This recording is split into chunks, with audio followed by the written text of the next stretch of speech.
its Cybertron, and now its residents shall witness its dismemberment. Rise, my podcast. Serve your new master well. All hail Unicron.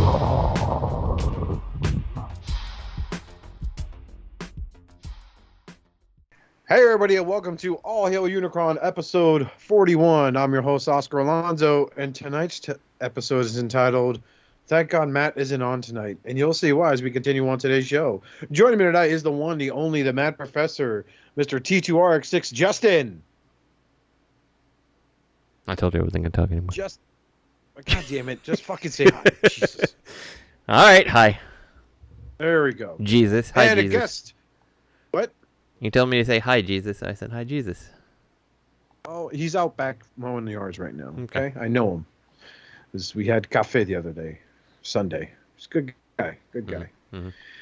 And a guest so nice, we brought him on twice. He's the one, the only, the guy suffering from multiple personality disorder as well as pre-order-itis, the one, the only, Mr. Rich. Well, hey there. Hey everybody. How's it going? Yep, Rich joins us. And tonight also we want to give a big shout out to the man who has stood up, been a man, and is staying on the podcast tonight. He is the champion of Hasbro. Mr. 25,000 followers on Instagram. Hell yeah, everybody. Mr. Roll Time himself, Matthew Deluxe Baldwin. Well, hey there, everybody. Remember, you like, shares, prayers, and care bears. You gotta say, man, I love Transformers. Man, hail Hasbro. Hail Transformers, man. It's perfect. It's perfect. It is. It's a beautiful Nobody thing. will ever know Matt's not actually on the show. What? So, Rich, we have a little segment on here. You remember last time you were on where it's called Anybody Get Anything? So you're going to go first because you're our guest tonight. So what'd you get this week? Well, thank you.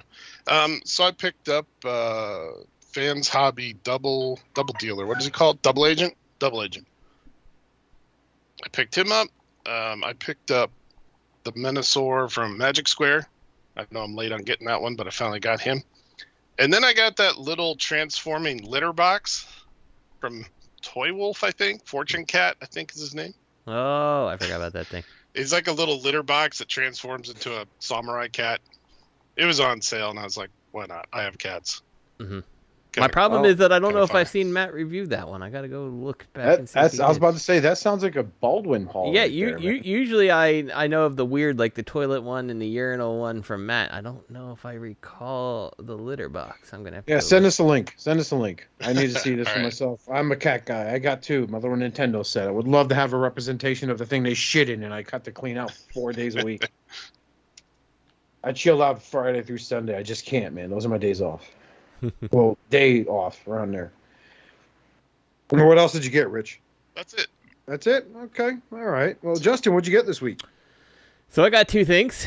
Okay. The first thing I got was the new Age Omega Supreme that, like, if you followed my thoughts on the podcast, I was like, I don't really need this Omega Supreme. Like, he's not going to be that amazing. I could always stick my Legends next to a big Omega Supreme and call it a day. And then I got it, and I'm like, holy shit, this is the best Omega Supreme that anyone's ever made, and I don't know why I didn't think I needed it. And, like, it's so much fun. I flipped it back and forth at least 50 times now, and I highly recommend it to anyone who's on the fence. I don't think you'll be disappointed. Like, when you look at Omega Supreme and, like, you mess with this, you're like, holy shit, like, this is like that masterpiece moment where, like, something moves in a way that you're kind of like, oh, that was awesome. Like, that's cool how they made that happen. Like, that it's full of things like that, and, like, it's amazing. It's amazing. I absolutely highly recommend it to anyone, and I'm sorry, New Age, for doubting you. Yeah. So I got that. And then on the other end of the spectrum, I got the Trojan Horse, I believe is the brand, and it is their Waspinator, and he is absolutely gorgeous to look at, an absolute piece of shit when it comes to actually trying to transform him. And, like, I've yet to see the alt mode in a not panel lined manner, because it sucks. Everything pops off little teeny tiny ball joints. I actually had one of the panels actually popped out of its not completely fastened screw, whereas other pieces are so tight that if you try to move the piece, you are 100% going to break it if you didn't loosen it with your screwdriver. He looks fantastic in his both modes, but he's just so fiddly and not fun. Like I could not, on good conscience, recommend him to anyone, unless you plan to get him and just take him out of the box and put him on a shelf and never touch him again. I hope that Bobby does it, because I imagine this one's one that ends up being like just destroyed in the review, because I was at a point I was like, you know what, this halfway between modes, this is where he's staying forever, because he is not good. Really? So he's not even in any mode, he's just in between. I got him into both, but I mean, I didn't get the complete helicopter because panels kept popping off. This one, I'd fasten one on the left and one on the right would pop off, and vice versa. And then I put him back into his Waspinator actual mode, and he's fine, and he's going to stay like that, and we're probably never going to transform him again. So, yeah, that's what I got this week. So, what about you, Oscar? What'd you get this week? I got a few Hasbro things. I'm sorry. Yeah, it's okay. Some of them are Marvel Legends. My buddy Ryan, who I got depression, and then I got sadness, and then I got Hasbro Transformers, and I'm depressed, and then I got crippling depression. So my buddy Ryan, who we play Fortnite with, Ryan and I went half on a wave of Marvel Legends for the new Spider-Verse movie coming out, because I really wanted the Spider-Man 2099. And I want a Spider-Punk. There's a Spider-Man 2099. I might have to get that. I love Spider-Man. Yeah, there is. It's a new aesthetic though. It's not like the regular Marvel Legend, but it's not a bad figure. All right, hold on. Off to the old Big Bad Torso has him in stock. BBT Spider-Man. Go ahead. I'll stop talking. So I picked up Spider-Punk also, which was he's unique looking. He looks. He's got the combat boots, the tight jeans, the vest that instead of it being blue, it's black, and the back has the FNSM, which stands for Friendly Neighborhood Spider-Man, written on it. Again, it's all based on the aesthetic for the movie, so it's not like the comic book versions that came out a few years ago. Again, really good figure. Comes with a guitar, other hand accessories, and the one that kind of caught me off guard is the Spot. The Spot is like the villain Miles goes up against in the beginning of the film, I take. And this guy has no right at all whatsoever to be as articulate as he can. I could get some seriously good poses with that figure. Like, he has the body style of an old Hispanic dude that lost a bunch of weight but still drinks beer. So he's got a gut on him. Like you could just slap on like a tropical Caribbean button-up shirt and some fucking slacks and flip-flops, and he could sell you a 98 Honda Accord or 320,000 miles and still talk you into paying $9,000 for it. So, I mean, it's just that much of a shocking, like, wow, this is really good. I picked him up because I was like, I'll probably use him for some wonky custom. But no, I'm going to leave him just like that. He's I'm sure I'll see him out in the wild, because the shorter one in every case is a Jessica Drew. They're only one of those per thing, but I didn't care much for that character. So Ryan's getting the rest of the wave. I just wanted those three. So that's the first part I got. The second one I got was a SH Figure Arts Friendly Neighborhood Spider-Man from the Sam Raimi films. So that's on my Spider-Man shelf, and that's a really good figure. Really like it. Really good Tobey Maguire face sculpt. Not the one where he's smiling, just a regular serious face one. So that's a pretty good figure. Love the 200 accessories that comes with an SH Figure Art. And finally, Transformers related, I picked up 3 Hasbro figures. One is the Legacy Evolution Transformers animated Prowl figure, which is a really good Prowl figure from that cartoon series. Although I do prefer the original figure from way back when the show originally premiered. That's still a solid figure if you own it. This one's a good substitution if you don't feel like getting the original one. I wish they had the Samurai upgrade pieces for him, which would have been great. You could totally pose him doing ninjutsu moves because he's just that posable. Karate moves and stuff like that, or as I call it, can he rider kick? Yes, this one can. That's the first one. The second one I picked up was from the Rise of the Beast movie, Air Razor, because I like the color deco. I like the face sculpt. And I was like, yeah, let's do this. So I picked her up, and it's basically an upscaled Air Razor. Like, this figure's tall compared to their Bumblebee in the line. It's at least like 2 heads taller than he is. I like the detail on the figure, the sculpt on it. Bird mode is meh, it's like, I got it. And then it's like, I got it. So, yeah, I have that. And then the last one is probably I was on Do You Even Transform, Bro, with the other members of the Realm of Collectors, which became a topic of conversation. It is the Rise of the Beast off-road modded Camaro Bumblebee. This figure isn't that bad. Huh? So, yeah, America. So it's basically a Camaro that's been lifted, and it's got like all-terrain tires on it, and it's really not bad. It's a you said destroyed wrong. No, I didn't. I think it's a great figure. I think it's one of the best movie Bumblebee figures we got that isn't Masterpiece or something from the third-party world. I think it's a really great offering for the Hasbro line. I like the face sculpt. I wish they could do something with the tires. Like, they could have added like a swivel to fold them down and out of the way so you just see the doors on his back. Also, I wish they would put in a hinge for the windows to fold the windows down. They don't do that. I do miss that from like the Dark of the Moon Bumblebee figure, which was pretty decent. All in all, pretty fun toy. It's not bad, especially for its price point. Could use a few licks of paint here and there, but nothing too serious. So yeah, I picked him up also. So that's and I also picked up a buzzworthy Origin Cybertronian Jazz for you, Justin. And once I ship it out, I'll give you the full details on that. I didn't get a chance to, but yeah, my Target had one left. I grab it, and then I had to go back there that day because I had to grab something for a vacuum cleaner. And of course, as soon as I go back there, I check by the toy aisle one more time, and they got a fucking straight case of him just sitting on the shelf now. Nice. So I was like, well, fuck me. Is that Bumblebee the one where the like bull bar becomes weapons? The bull bar comes off. I don't know about him making it a weapon. Maybe I'm thinking of a different one. Yeah. It's not bad. Like, and to our listeners, I was telling these two guys because the Rise of the Beast movie comes out in June, so of course 2 months before they're putting up toy displays. And we have now, in my Walmarts, they have the big displays up. They have end caps, or they have like a big island display.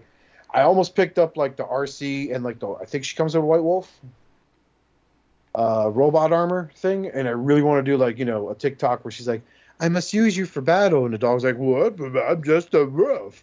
It's like, your skin will be impenetrable armor. No way. And then she rips them open. No, my family. I'm never going to see my pups. And she wears them into battle because she's a horrible monster. Mm-hmm. But yeah, that's they have the masks are out that transform into figures. Someone already put a very jarring photo of the Optimus Primal one, where you could get the top half of the face transformed and leave the feet there, so it looks like this horrendous monstrosity. And it's kind of scary. So I'm like, yeah, I'm not buying it. All in all, I'm pretty happy with my haul. I got some stuff in my Chosen Prime stash I haven't shipped out yet. But I did pick up the Spider-Man Way from Agabus, and they were actually really communicative because there was an issue where they marked it ship, and for a day there was no update on the date. So I reached out to them, and they communicated back, and it ended up showing up on time. So, nice. Hooray! Yeah, so movie show news. Hey, Rise of the Beast is going to be coming out in June, so toys are everywhere now for it. On to third-party news. So new Age Omega Recolors. Who else didn't think this was going to happen? You're a fool. We all knew this was coming. It's basically a $300 Seeker mold. So now we have the Omega Sentinel. Mm-hmm. And they have two different links here because we got a bunch of decos. So we got the Omega Sentinel. We got purple and gray. What is that? The G1 Cartoon Dark Guardian? I don't recall that. The Guardian Robot and Dark Guardian are the first two, so blue and white and purple and black. Then we've also got black and red, which is I guess, super change robot Mechabot 1, which is what he came from before he was a Transformer. The EX, of course, is the G1 toy. And then there is the battle damaged version. Yeah, I mean that's a lot of Omegas. So if you missed out and there's one that suits your fancy, pick it up. I don't particularly think I'm getting any of these, but it's okay. Say the magic word, Rich. You know what you just did. Mm-hmm. It's 3 pre-orders right there. Man, goddamn right. Pre-ordered, man. Pre-order, man. Pre-ordered. America. So here's the thing. This is probably their smartest thing they could have done because, I mean, this thing scales with its G1 predecessor, right? Toy-wise. Mm-hmm. So, and that was... It's almost the same exact size, yeah. Yeah, and that was a pretty big Transformer back then, especially for what it did. And I'm told the head rolls on the track, too, for this. Mm-hmm. Is that true, or is that just a hyperbole from somebody?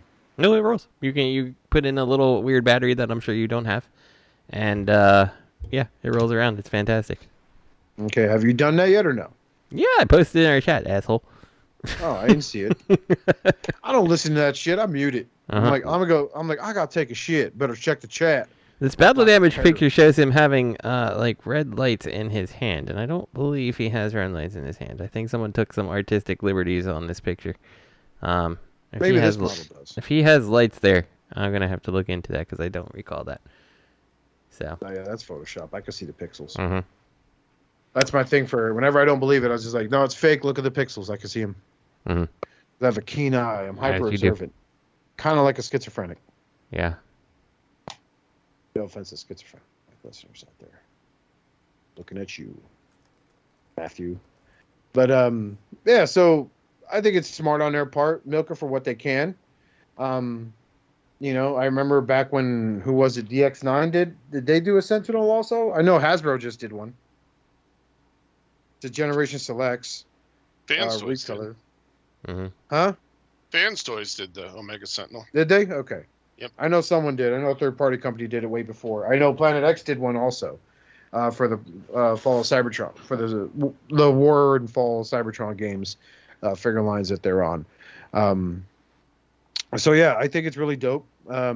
If it's your thing, go for it, man. Fuck it. I mean, these look great. These look great. I don't know how they feel in hand. I don't own one. They are amazing. It's so good. It's so good. Like, I almost would want to go and get some of them if they weren't just expensive and, like, kind of a waste of money, personally. So, yeah. You know, this Omega Sentinel has the hand lit up, too. In the first link. Hmm. Last picture. Let me see. Does that look photoshopped? It might be. Yeah, it's lit up in a different place, so I think so. Yeah. Yeah. The inner circle's lit up, but not the 6 on the outside. I will say I was a little surprised that there was no like light up to the rocket part, because it seems like it's just so obvious to do. But I definitely didn't see one. Granted, I didn't necessarily spend too much time taking a look, but yeah, we'll see. I'll look again. Looks like they gave him a new head sculpt too. Like the face looks. Yes, he does. He looks like he's a little bit angry, doesn't he? Yeah. And the other one's got like a little smiley smirk on his face. I'm a Dark Omega. Did they took the glass off their face too? I don't need it. I don't need no mask. This COVID's fake. Yeah, and the black one too. I think. No, he has the glass. It's just you couldn't see it in the one picture. So, I mean, these look good. Yeah. The black and red one looks awesome, but I just don't need it. And like, you know, when I say it's a waste of money, it's a waste of money for me, not for necessarily anyone else who thinks they're awesome. But I don't have any value in them. So pre-ordered. I had a boy. Gonna make him broke by the end of this episode. Mm-hmm. So they have a battle damage version, which is basically dirty. A dirty version, you know, some dry brushing with some black paint. That's what we did with Gundams when we wanted them to be battle damage. Or as the new hire at my job I trained today, who was a Gundam collector, you know, when you make them look like shit. He said that, I laughed so hard in that fucking I about crashed. But yeah, he's like, yeah, you know, when you make them look like shit. I'm so glad people want to post something. They spent 3 hours to make their nice Gundam look like shit by smearing black paint. Oh, it's battle damage. Oh man. I had a battle damaged Wing Zero custom just because I forget what I did, but it started melting the wings. And I was like, well, now it's battle damaged. Apparently the lacquer in the paint like does a number on the plastic on something. Yeah, I can't remember what I did back in the day. So, I don't know. Just start melting the wings. It's the first time I ever tried to build them. And, I was trying to be like super meticulous about it and make it look nice. And something I did, started melting it. So. Okay. Well, speaking of melting, this will melt your wallet. Fans Alliance Battle Roller. Yes, and it's not actually called Battle Roller. But if you remember back to the iGear, I think, TFC Toys. I think it might have been TFC Toys who made it. It was TFC, yeah. They made a Transformers Battle Rollar, and surprisingly, was a competent little figure. So wasn't that aesthetically speaking, attuned to the movie version of Battle Optimus Prime? Roller? He was kind of his own thing. He was kind of in that classic Chug type aesthetic, but what was interesting about him is he interfaced with, I want to say he did it with the Chug Prime. He could interface with the MP, I think it was MP01 is like a jetpack, and he could interface with the movie. There was 3 different things you could do with him. It was a pretty cool concept. So it's interesting to see someone else actually kind of taking on a transforming roller at this point. But didn't we get another roller from MMC, which was a redo of the Tarn body, like a remold, retool? Yeah, I vaguely remember that. So yeah, and I know he's available. He's not that expensive because he didn't sell that well because he wasn't a fucking Thunderclash or he wasn't a Tarn. So he's one of the recolors they did that just failed epically. Yeah. What do you think of this roller? I don't know if I like the red chest, but maybe that's canon to something that he's actually transformed in or something at some point. Rich, why don't you take the floor real quick while I do some quick research on this guy? I actually think he looks pretty nice. Mm-hmm. I wonder if the chest is supposed to be kind of an Optimus Prime. Yeah, like a nod to it, maybe. Yeah. He's got the blue legs already and the white thighs. Yeah. The arms are probably blue because they have to make the roller part, the alt mode blue. Yeah. I think he looks pretty good. Yeah, I mean, the red's probably a good contrast. I just feel to me, I would think I'd want to see it blue, but I don't know. I'll get over it. So I think overall, he looks cool, and I'm probably pick him up. So. Well, he looks nothing like his IDW predecessor, design-wise. Absolutely nothing. Because that's MMC kind of nailed that to the ground with their take on him. So I don't know. This does the color scheme of him really does kind of scream Diaclone to me. But I think it looks right. He looks solid. Because of how big he is compared to what roller is that from? MP44 or is that from it ain't Earthrise? He doesn't even come with one. I'm assuming MP44. I think it's MP44. That looks like MP44. So I mean, he's gonna be. I don't know what the price point is on this guy. It's both Masterpiece MP10 and MP44 Optimus Prime trailers. So no word on price or release date. I think he's going to be deluxe class, so he shouldn't be anywhere north of 70. I'd say that's the most I think he would be worth. I wouldn't pay any more for that. Yeah, because $100 for this is fucking stupid. I think you're overpaying at this point for something that looks like it's Diaclone inspired. It's not even not comic book accurate anywhere. To my knowledge, I'm not hunting down the old Marvel comics to see if he ever had a robot mode. I'm gonna go with no, he didn't, and IDW gave him the robot mode, and this company's just freaking piggybacking off the MMC and trying to simplify the shit out of it. Because if you pay more than 70 for something that looks like it transforms in 20 steps, and I think you're overpaying. Yeah, I really do. This color scheme kind of reminds me of I think it's Crosshairs, the Autobot Target Master. Yep, I can see that for sure. The blue and red one? Yeah. It really reminds me of the Diaclone twins, Topsman and Twin Twist. I can see that as well, too. Yep. Because I know that you remember that, Just. I sent you the extra one Amazon sent me. Well, I ordered 2 of them. I pulled a Robert. But this was, I think it looks great. It's just the red's too, hey, I'm part of Optimus Prime. Look. My chest is red too. I'm just waiting for someone to be like, "You ain't Optimus Prime, little ass motherfucker." Oh, excuse me. I had some Panda Express by DoorDash today for dinner. Oh, that sounds lovely. It was delicious. I I'm love me thinking some we had a little Panda heartburn Express. from it. So if I die tonight, this is my last show. I want everyone to know I love them dearly. And I'm sorry for those I upset. So I guess... He's not sorry. He doesn't I am sorry. He does not. On the official line, Transformer reveals. So I guess we're going to talk about these. I'm glad we are. Hell yeah. Official. God damn. I think that made me hungry, Rich. Shit, that was dead on. So we had a Transformer Tuesday with Hasbro Pulse, and they made some announcements.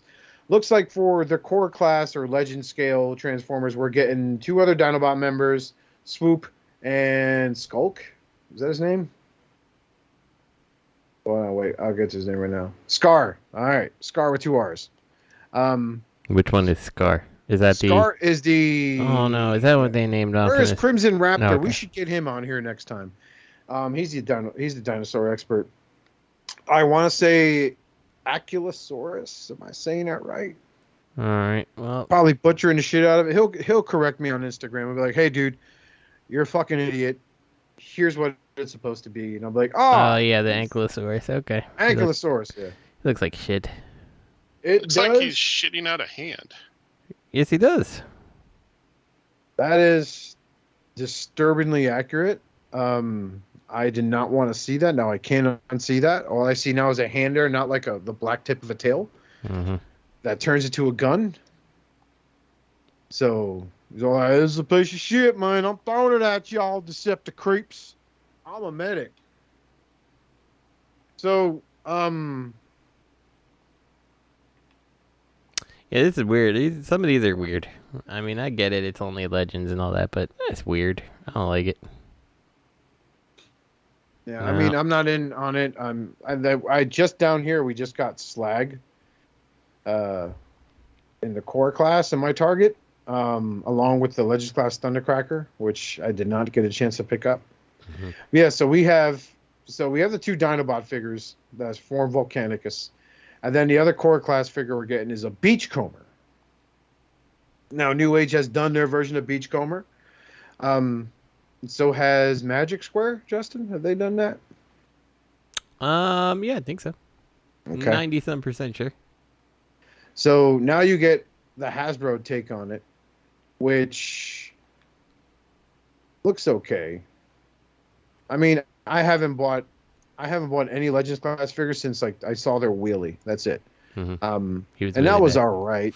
It's not a perfect fucking figure. You know, it still feels a little weird because it's a Hasbro Rattleberg. But hey, he comes with a little parrot. Mm-hmm. He looks too chunky. His feet do. Mm-hmm. His feet really does. And that parrot is an accessory. So he will not be complete if you're missing that parrot. Because it goes on his shoulder and it goes on the fender of his vehicle. Yeah, I wonder where they thought about putting that parrot as an accessory from. Third party. Mm-hmm. They're just like, that was a great idea, man. Idea off like a 3-second clip from a random fucking episode, The Golden Lagoon. Uh-huh. And then they're like, now they're a staple of the Transformers mythos. That bird. Now they're all like, we can include this parrot in some like Marvel Legends and stuff like that. Yeah. Now, next one I want to talk about is it's one his bull bar that transforms into a gun. That's what I was thinking of. Sorry. No, his gun is the bull bar. Oh, okay. I knew I saw it somewhere. Sorry. Mystery solved. Well done, Matthew. I'm proud of you. I love you. Roll Tide. The sun. I never roll Tide. Man, Hasbro thinks of everything. Man, they are on the ball today, man. Damn, hell, motherfucking Hasbro. Lock me on Instagram at hell Hasbro. Hail them right in the butt and don't pull out because they can't get pregnant there. The next one I really want to talk about because it's got a lot of people excited. It's like their chance to get the Coneheads if they're willing to wait 5 years. Mm-hmm. It is the Legacy Evolution class Dirge. He's looking dirgy. I don't get it. Like, almost every single one of these figures, the like core chest part is just too thick, and it's the same way with Dirge. It's just too big. Well, it looks like Dirge ate too many Energon goodies, and he's like, okay, I gotta go fight now. Okay. It's not like he ate. many Energon goodies and then washed them down with nothing but diet soda. Exactly. Stuff that gives you that makes you bloated. So like, but here's the thing. So I feel like this is a darker blue than the Earthrise one that came with a 2-pack with Ramjet. Now the thing is, like, Thrust was a Target exclusive just not too long ago. So you pick him up, maybe next year you'll see Ramjet. So you have 2 of the 3, and then I'm thinking, I don't know how long this Legacy line is going to last. If this is the New Generations line or what, but you're not going to get that Ramjet or that Thrust till at least a few years down the road. So, I mean, if your plan is to avoid having to pay Scout, I've seen this set go on Amazon for about $300 for these 2 guys because they were an Amazon exclusive. I remember a bunch of collectors up in arms because the box that it was shipped in was the actual box for the toys, and it had an Amazon shipping label on it, which according to them ruined its value. Mm-hmm. But they're fucking toys. But of course you collect Transformers because you're not just a fan, but you consider them an investment. Fucking losers. But yeah, this, I think this is a darker blue. Or maybe I'm just seeing it for the first time in a few years now since that 2-pack came out. I had the 2-pack. I sold the 2-pack. I think it's great that they're doing this. This is a brilliant opportunity for someone who missed out on the 2-pack to get their hands on it because it's not a store exclusive. It's got to be available in multiple online retailers. So get your pre-orders in now so FOMO don't hurt you. Mm-hmm. So yeah, and then up next is going to be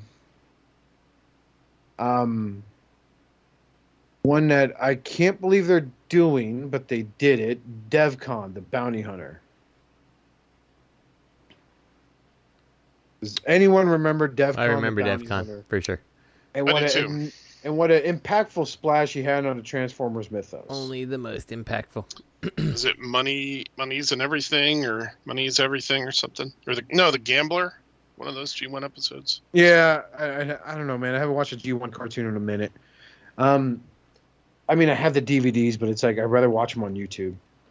So here we go. His alt mode is that weird ship. I don't know if this is a retool of Cyclonus or the Scourge. I'm getting Scourge vibes because everyone was digibashing the Scourge figures that look like DevCon. Yeah, that's the only guess I can have on that. This is definitely an alt mode. It is an alt mode. It's it's like Rung's alt mode. It's a dildo. Uh-huh. This, I don't know what to call this. Maybe it's that little fucking duckbill shaped thing that gynecologists use. This thing it's a spaceship, It's a ship. That's for sure. And I am getting a lot of Cyclonus vibes, especially with the way the arms are put down and shit in the alt mode. I don't know, man. These are all promotional shots. I won't be able to look at them from the back. I'm gonna say it's a Cyclonus retool, and I'm probably wrong. And if that's the case, I'm sorry, but I'm just going with that. I'm not convinced that you're wrong. I think it looks right. And I don't know. I don't need this in my life. This, to me, this wasn't a character that made that much of a lasting impact. Mm-hmm. It just made me think when you see them interact, when you see these Autobots interacting with these other aliens on the show, they're all the same size as the Autobots. So these things must be fucking giants compared to humans. That's what I remember. And speaking of something, Rich, what's your thoughts on DevCon, by the way? He looks all right. He's pre-ordered, but of course he broke. He looks decent. I remember him looking a little, I don't know, more rounded, but it's a legacy take, And they're probably their best chance at trying to replicate the TV show version of him, Yeah. Anyone. Go ahead. Sorry. Oh, I was just gonna say, I think he looks better than that BotCon version they did, which I think was a repaint of one of the Scourge figures with the Generation Scourge, maybe with a new head, which was their trick for a while, and everyone swore up and down it was the best thing ever. the It's basic repaints with a new head sculpt. Oh my god, it's so good, you guys. Oh. Yeah. Oh my god, I came a little bit, you guys. Oh my god, this figure's so great. Thank you, BotCon. This was worth $500 entry fee. Mm-hmm. I was guaranteed every exclusive. Now I'm gonna flip all these for $500 a piece because people are gonna buy them. Speaking of buying, this one I'm in on. I like this take. It's the Armada Megatron. I like it. Let me see. I like it. I think it puts the Combiner Wars predecessor of him to shame. Mm-hmm. I like it. I think it's great. He even does the whole tank turret in the front thing, you know, like, oh, this is my penis, Optimus Prime. Yes, blah, blah, blah. Definitely way better than that Combiner Wars take. Yeah. Yeah. And for those of you that want to see it in action, look up my Big Dumb Tour Review episode of Combiner Wars Megatron that was donated to me by Bobby Skullface back when we were friends. Tank mode, you know, it's that big H battle tank. I like it, man. It sucks he doesn't come with that Energon shank that he came with in the Armada line, you know? The one that flipped up underneath his left hand. So you can't do like shivs. Optimus Prime, important news from Cybertron. Oh, what is it, Megatron? What are you doing? Stop, yes. Snitches got stitches, Prime. See what hell. You know, I love the head sculpt. I think it's great. I hope they do a recolor in a Generation Selects line of him as Galvatron. But if you look at image, Jesus Christ, 115 F7215 F72175 L00 main 23 2000X, you can see some waffles underneath the tank turret, but that's expected because that's not really a part. I just hope it's really well structured. And then there's opens in the forearms because his arms, god damn it, man, they can't even cover those up. He's got to be leader class, y'all. This is what we're getting. Some third party will take care of that. Yeah, they sure will. Or some guy on Amazon, on eBay with a 3D printer. Yeah, so you'll get that. I hope there's wrist articulation. I like the pose. I love the box art. The box art's fucking gorgeous. I think it's great. He does have wrist articulation. Look at one that starts with 113. You can see his hands are turned a little bit. Oh, okay, good. Yeah, and 111 where he has the turret dong on the front. Yeah. Yes, play with my balls. Yes. Snitches. Stop.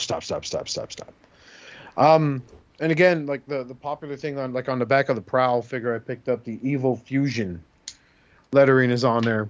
You know, I didn't even realize there were pictures to this thread. I was looking at the store listings for every single one of them. Yeah. I was like, wait, picture 113, that implies. Okay. Yeah, so okay. So their Evil Fusion feature. Prowl, you could take one of the hubcaps off the bike and it turns into a ninja star. And he gets to hold it in his hand. That's Evil Fusion on this line. This one was the gimmick of the turret coming in front of his chest, his turret dong, as Rich has so kindly called it, or appropriately called it, mind you. That's considered an Evil Fusion feature. These were gimmicks. That was a gimmick that the toy had at the time, you know, because it was on the show too. Like, didn't he do that when he got a Minicon attached to him? Mm-hmm. Yep. Which, by the way, where's the Minicon? Yeah. Like, Minicon's I have Hot Shot from this line. And his Evil Fusion was the wheels on his car mode, like, turned into the cannon on top of his head. But yeah, and then of course it looks like the tip of his barrel transforms into like a hand cannon, kind of like Shockwave, you know, like a hand laser. Reference picture 111 that Justin showed me earlier when he was showing me the wrist articulation. It was not me. I'm sorry, 110. It was Rich, yeah.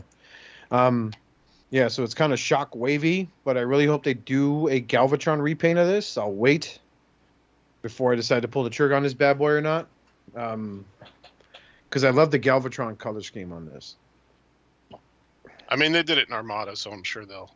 I hope they do. I mean, this would be the first time they did it, and I really hope they do all the Megatrons from the Unicron trilogy, because I do like Cybertron Megatron being the best. Turn into the Batmobile, as some fans so politely called it.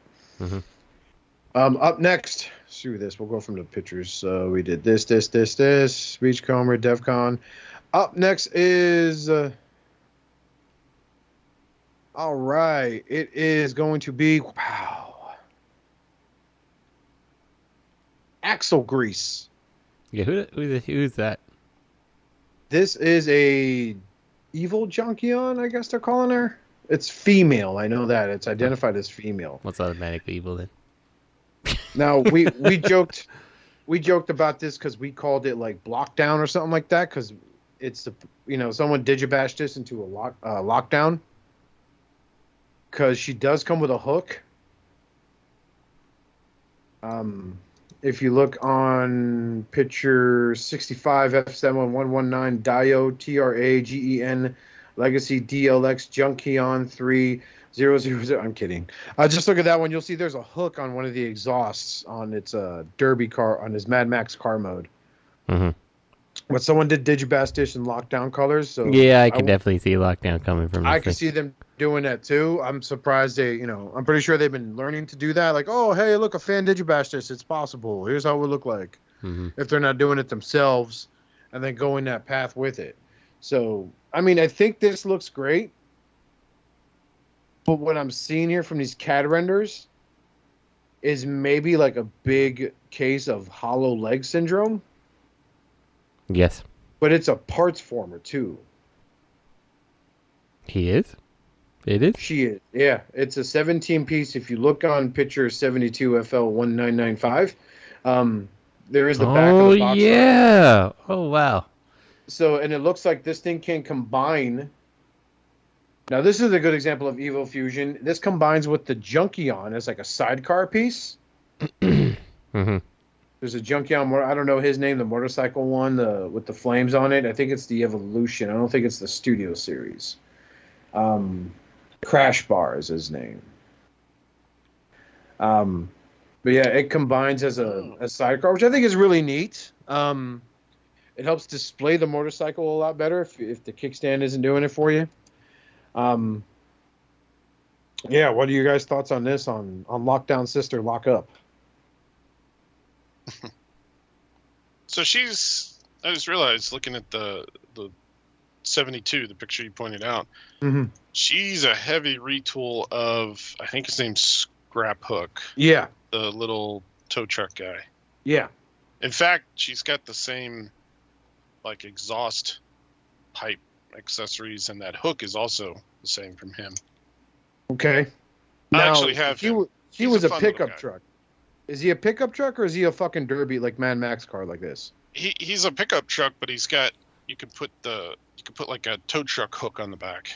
Okay. Like that little hook plugs into another piece. Okay. Makes him a tow truck. I need to get my hands on Scrap Hook. And he does transform without pulling him apart, but he falls apart real easily. So that's bad. it's kind of like a feature and not a feature. Well, He that's can pull good. apart to do little things like the sidecar thing, but That's good. he falls apart. Well, that's bad. Exactly. But it's cursed. I'm That's so good. confused. No, Is it good or is it bad? Justin caught the Simpsons reference. That's good. The yogurt is also cursed. That's bad. Missed it. I like the color scheme. I really do. It does speak as to like, if this was a female like Stunicon, this would be her, not off-road. You know? I like it. I like the alt mode. I think it's neat, but it's not. I don't know. It's basically going to be another case like DEFCON. If I see it in the wild, I'll pick her up. Mm-hmm.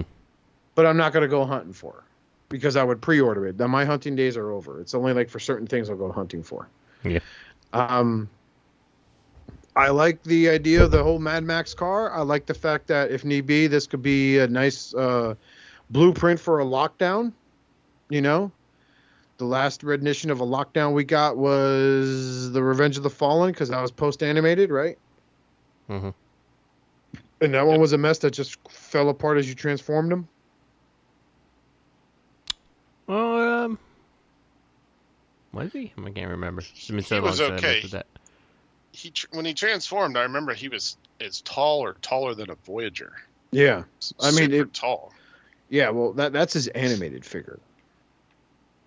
His deluxe class didn't really... he stretched out, but not by much. His animated figure was, you could make that bitch like a fucking damn near leader class figure.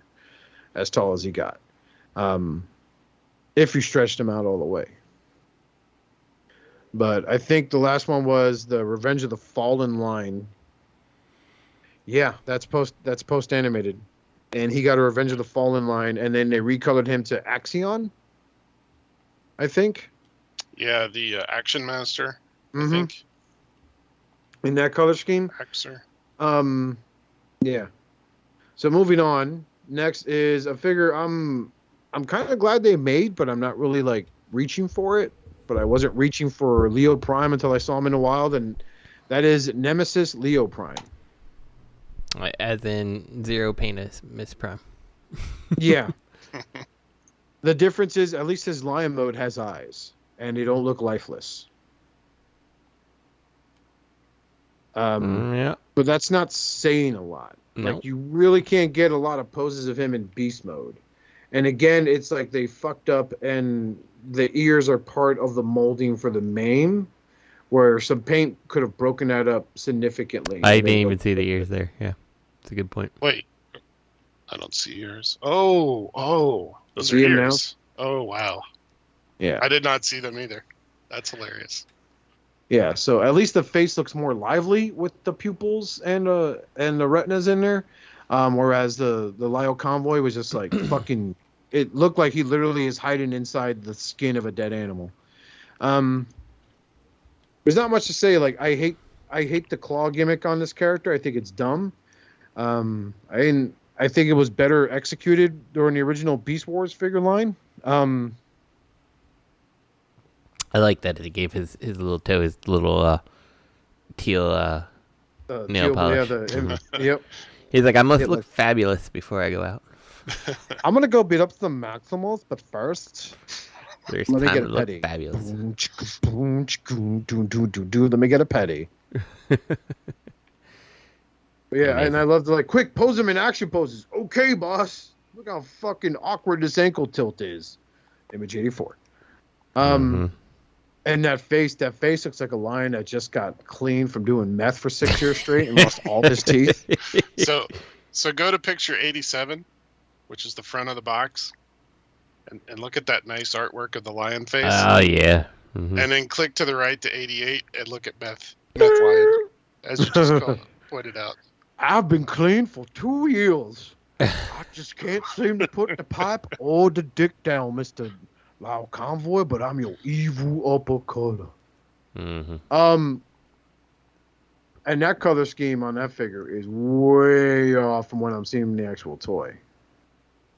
It looks more like the artwork on the drawing itself looks more like a grayish, whitish, kind of color scheme. And then in comes the figure with this. Hey, this is like a black crayon that's losing its color, like shade to it. And it doesn't work for me. Yeah. The brown doesn't work all that well. Yeah, I mean, to really bring it home as it being like a Nemesis Prime, his color scheme has always been that teal, black, and red. That mane should have been red, and it probably would have been. It would have been a lot more intimidating. Yeah, I agree. Like a really dark, like blood red color, and you probably would have hit it out of the fucking park with that. And you could have done his nails with a blood red and make it look like he friggin' slashed something.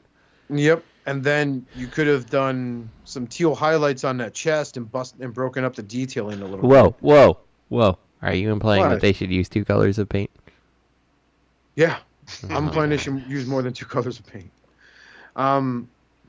Yeah, but it's like the Lio Convoy figure. It's nice if you don't have the original Beast Wars 2 or the MP. Just like the Lio Convoy figure. That's a good replacement if you don't have either of those. Because the Lio Convoy MP is nice. I just hate that fucking beast mode. But I like the Hasbro addition to it recently. I just wish it had that gimmick where you press the button and the mouth opens and closes. Reference again in my Big Dumb Toy Review, Lio Convoy review, where the talking lion has a thing for white women.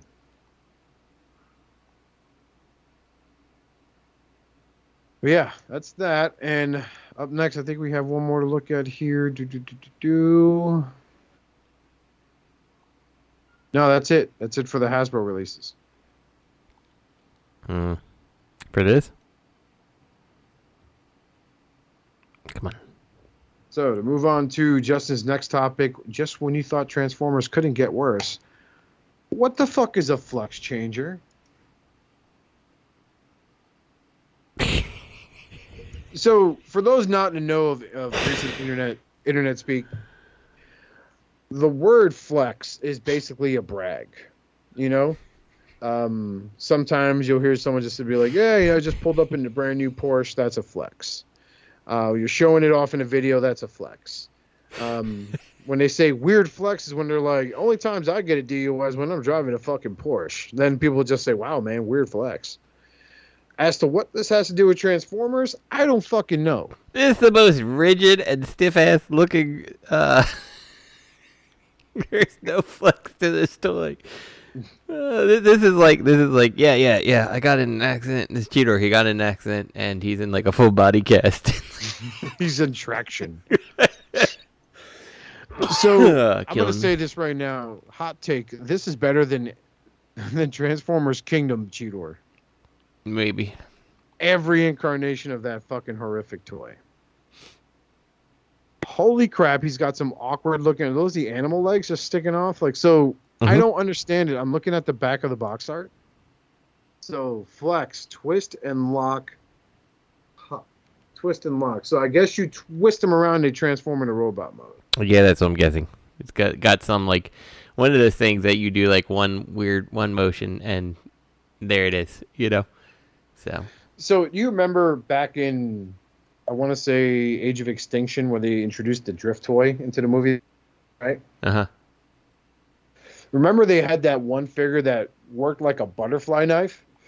Yep, vaguely I remember. That's what I'm thinking this is. Like, this is like, instead of it being like a butterfly knife, it's like those party favors that you would spin around and make that stupid noise with. Uh-huh. Yeah, I know what you're talking about. That's what I'm getting off of this.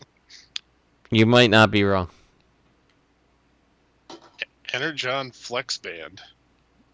All right. Dude, this is the most awesome Transformer I've ever seen. So is this like an actual rubber band on the figure? That's what it looks like. Like, look at it. Like, picture 4, like, you can see it going from, like, his arms to, like, his legs there. Like, that little weird rubber something or other, and it hangs out. It's like the they side sat of there and recycled all that elastic from the old 3 3/4 Joes. Uh-huh, yeah. From the waist, and they put it on this. And they're like, here you go, kids. Don't chew on this because it'll break the toy. I'm serious. Yeah, I bet you if one of these things go, and they fucking will, this thing becomes a floppy mess. Yeah, one of the things I really want to see is, like, modern Transformers. Where are they in 10, 15 years? You know, like I still have G1s, and, like, some of them are rough, and, you know, they've been played with and kept in hot attics and stuff like that. But, like, you know, for the most part, they work. You may have to add a little lubrication to it, like a couple of the metal sliding joints and stuff like that, so you don't break anything. But like these, I feel like, what's gonna happen to these in years? I just need to know. I'm gonna teleport to the future so I can find out. I honestly think the future of Transformers, for anything official, is gonna be that goddamn Roboson line that Robert loves to death. Yeah, you know, the guys that made a $700 Optimus Prime that controlled by like 130 fucking servos in it. And when one of those goes out, I'm told, from what I read in a few Facebook posts that are engineers, present company excluded, because, you know, Justin doesn't rub it in your face. They say that those things, when one of them goes out, it's like Christmas lights. The rest of them are going to start going.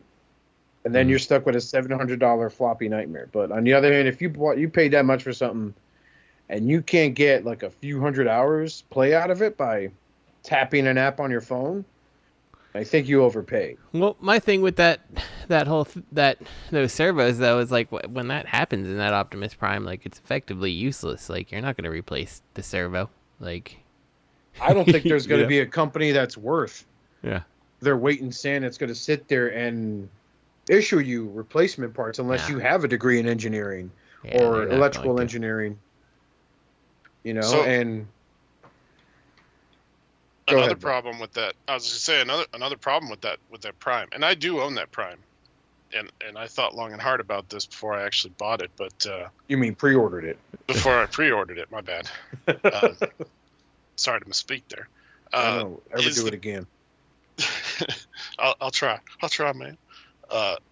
Is the battery, and if you go on the Roboson site and actually look at the FAQ, one of the questions is, how do you replace the battery? And it's like, yeah, you don't replace the battery. So even if the servos last forever, quote unquote, and that's not your problem, we all know how batteries work. Yeah. Everybody's had a phone that's 2, 3, 4 years old, and it starts lasting. It lasts all day when you get it, and then it starts lasting 2 hours. Yep. Before you're putting it on a charger. So before you start thinking it's wrong, and that's what I went through. I had a Samsung Note 5 when it first came out. Held on to that bitch for at least like 4 years, man. Went through the Samsung Note 7 exploding phones. You remember those when that hit the news? Mm-hmm. Oh, yeah. But it got to the point where I would start playing a podcast on that Note 5. It'd have 100% charge. I started playing a podcast, and 2 hours into playing podcasts, I'm still at 40%. So the only good thing out of that was I got a free upgrade out of it. I moved up to a Note 9. And then that one started going 2 years later. I was losing power, wouldn't charge right. Every time I put in the charger, it would say like, check charger connection, charger slow, right? And it go from like what should be a 45-minute lightning fast charge to like a, phone's at 30%, 7 hours and 40 minutes until fully charged. It's like, wow, I need to shut you off to get charged, man. Fuck. I think that's what's going to happen, but I think the future of authentic, like, masterpiece Transformers in the future is going to be shit like the Roboson stuff. And maybe they'll do it right, Or maybe it'll be just shit. You never know. We're not there yet. We can't tell the future. If we could, I'm sure we would be the smart thing and avoid major catastrophes, but we wouldn't give ourselves world peace because we're fucking horrible people, and we need something to fucking bitch about, so... Mm-hmm. We do. But yeah, flex changers, look, I guess it's the wave of the future for kids that are just too stupid to transform a figure. I really do miss the days of like the 3-step Legends class figures. You remember them from like Cybertron and Energon guys? Mm-hmm. Where it was like Optimus Prime was 3 steps, he's a robot, and then they had a purple and a black Optimus Prime they called him Motor Breath, which is supposed to be Motor Master. Yep. I missed those days. Mm-hmm. I avoided plague, but still. Yeah. They were at least competent Transformers. And speaking of the plague, Autobots Unite at the landfill. Oh my God. Jesus Christ. I saw these. I'm like, what kind of trash is this? That's how I came up with the title. Holy crap. So and now, listeners, if you keyed into the title of this episode, you can see why it is now. Thank God Matt Baldwin is not here tonight. Man, fuck y'all. Hasbro's awesome. I'll quit the show. Me and Gator quit the show. Fuck y'all. Gator back. That's him barking, y'all. Y'all got him mad. It's okay, buddy. Calm down, Gator. Okay, so this looks like an orange Ironhide battle trap. It really is a yellow Ironhide on the box art, but it's orange. Okay, there's got to be an explanation as to what these are. So let me see if I can find something here. The subline showed up in retail in several countries as part of the Rise of the Beast mainline, and so far consists of repacks and redeco of several Bumblebee movie figures. We finally have official stock images of the following toys: Rise of the Beast Nitro Starscream, Nitro Optimus Prime, Nitro Bumblebee, Beast Power Plus Battle Trap, Beast Power plus Megatron. So there's, I don't know if that means, if that's spoilers, that Megatron's going to be in the film.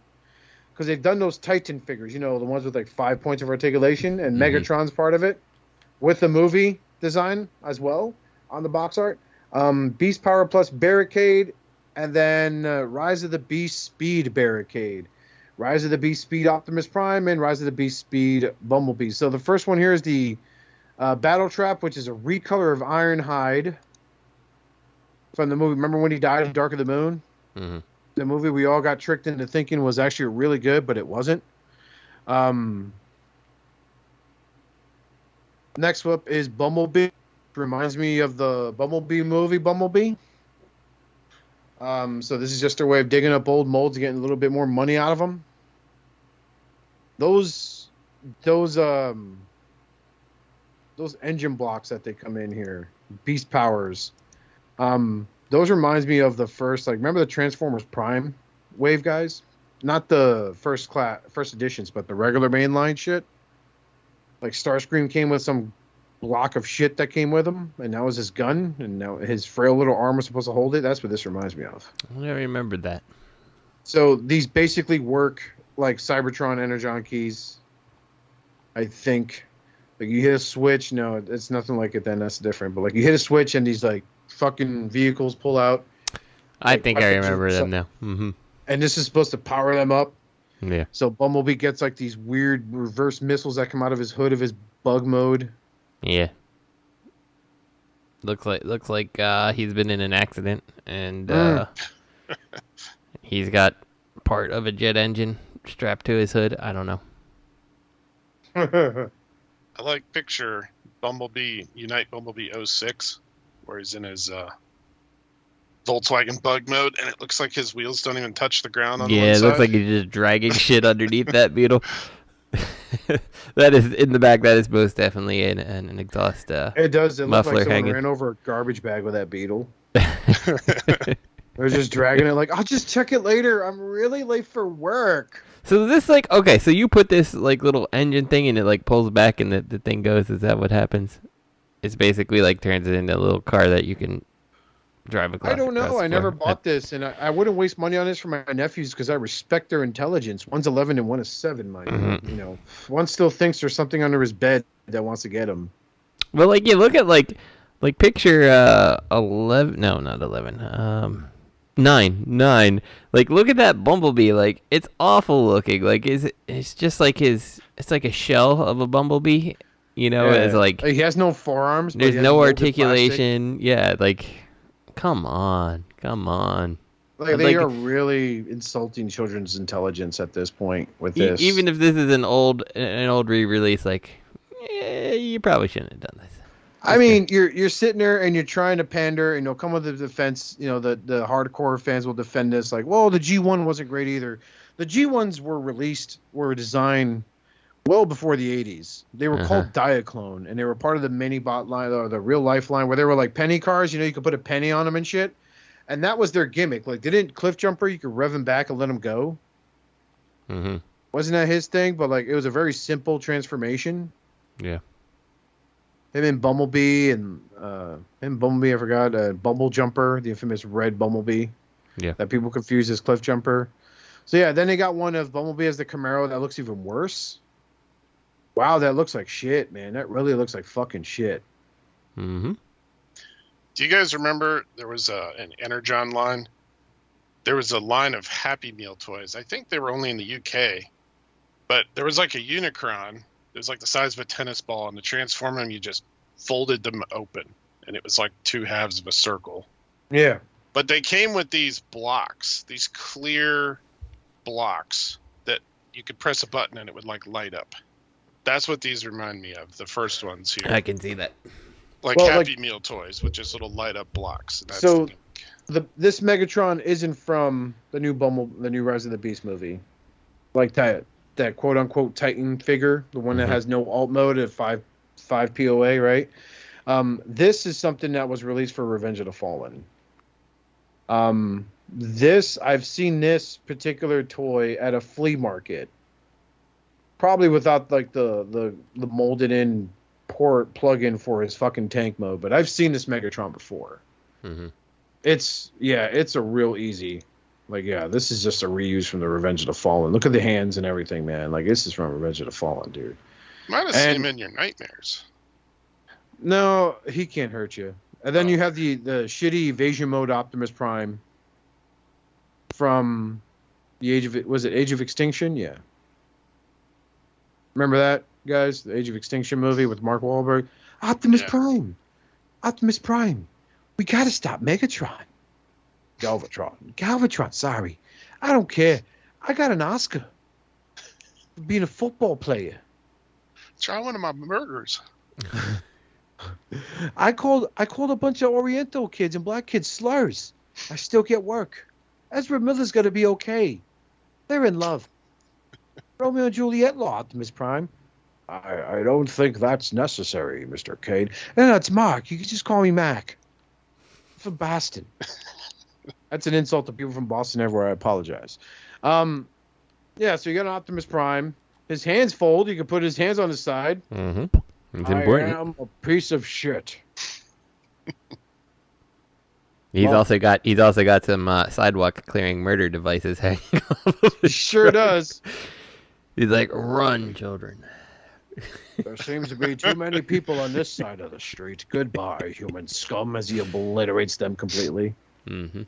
I'm doing this for your protection. It's okay, Optimus Prime. You kill us, man. That's great, man. But I still got to go to work tomorrow. Give me a break.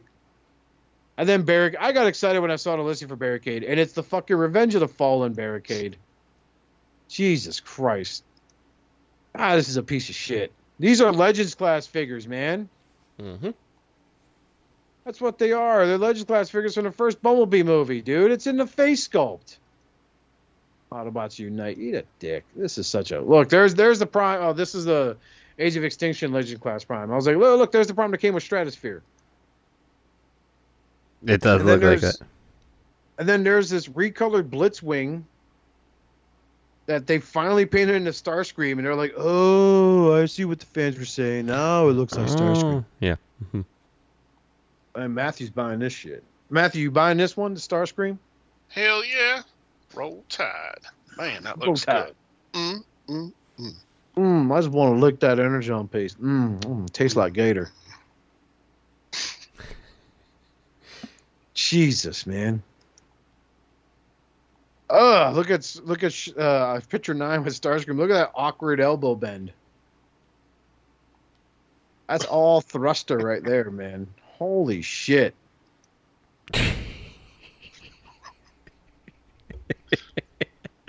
These are so bad. Like every single thing, every picture here is awful.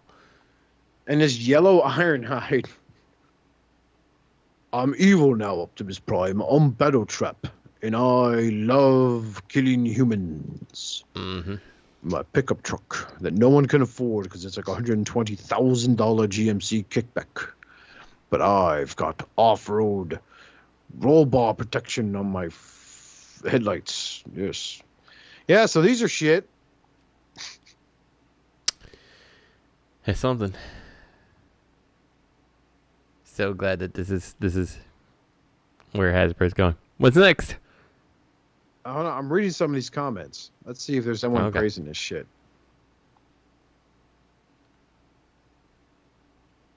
Let's see. No one's praising it. Everyone's bashing these. Jesus Christ. All right, move on to what's next. I can't believe no one's like that. Low effort, Arcee, and Cheetor. Yes. So, this is I guess a flip changer. Mm-hmm. Arcee with a Target Master Cheetor. You guys got that? You guys still have those knives in your collection that you hold from the side? Like a gun? Over your fucking shoulder. Yeah, she's just charging into combat, running with Cheetor's ass hanging out like it's a fucking bazooka. I'm not even convinced it's supposed to be a sword. I think legitimately she's just like, Cheetor, release some farts. I can't, Arcee, I'm scared. I will squeeze them out of you, you fucking feline. Okay. Then it comes Scourge. "Ah, the turtles have struck again. I mean, I know I'm a robot, not a human as a robot. It smells really bad. The cheetah is flagellant with emotional rage." Mm-hmm. This is so bad. I'm looking at this shit. Someone needs to play that meme of the Oriental guy. Emotional damage. Mm-hmm. And then like the Cheetor cheetah mode, I'm like, what the shit is that? Like, I can't see it. There we go. Yikes. Does he got only 3 legs? No, he's got 4. He's gotta have 4. Let me see which just That is one fucked up cheetah mode, man. Like, what the fuck, man? Yeah. What's going on with the packaging there? Is she popping a wheelie to smash him? I find it funny because you watch the movie, and it's not like the Maximals are like real life scale animals. Like, there's a scene, there's a car driving, and this giant cheetah is quick blend into the human animal kingdom. Okay. And there you go to the left. We have there's a group of cheetahs hanging out together, and there is the alpha cheetah. As you can see, he's about 9 feet tall from foot to the top of his shoulders. He's huge. Oh, he's talking right now. Hold on. He's a big fan of the CW show, Charmed. Yes. No. Macy dies. Yes. And Harry's still distraught. Yes. Yeah. Okay. Yes. Maximize the YouTube star. Oh, he just transformed. I guess that's his trigger word. He's angry now. This is up there with those animal guard, like animal armor figures that we were joking about earlier. Like, this is like fucking, why is RC like this fucking psychopath that is straight up like taking a Cheetor and going, I'm going to make a blade out of you. But no, I have feelings. I have an urge for blood. Mm-hmm. Yeah, this is interesting.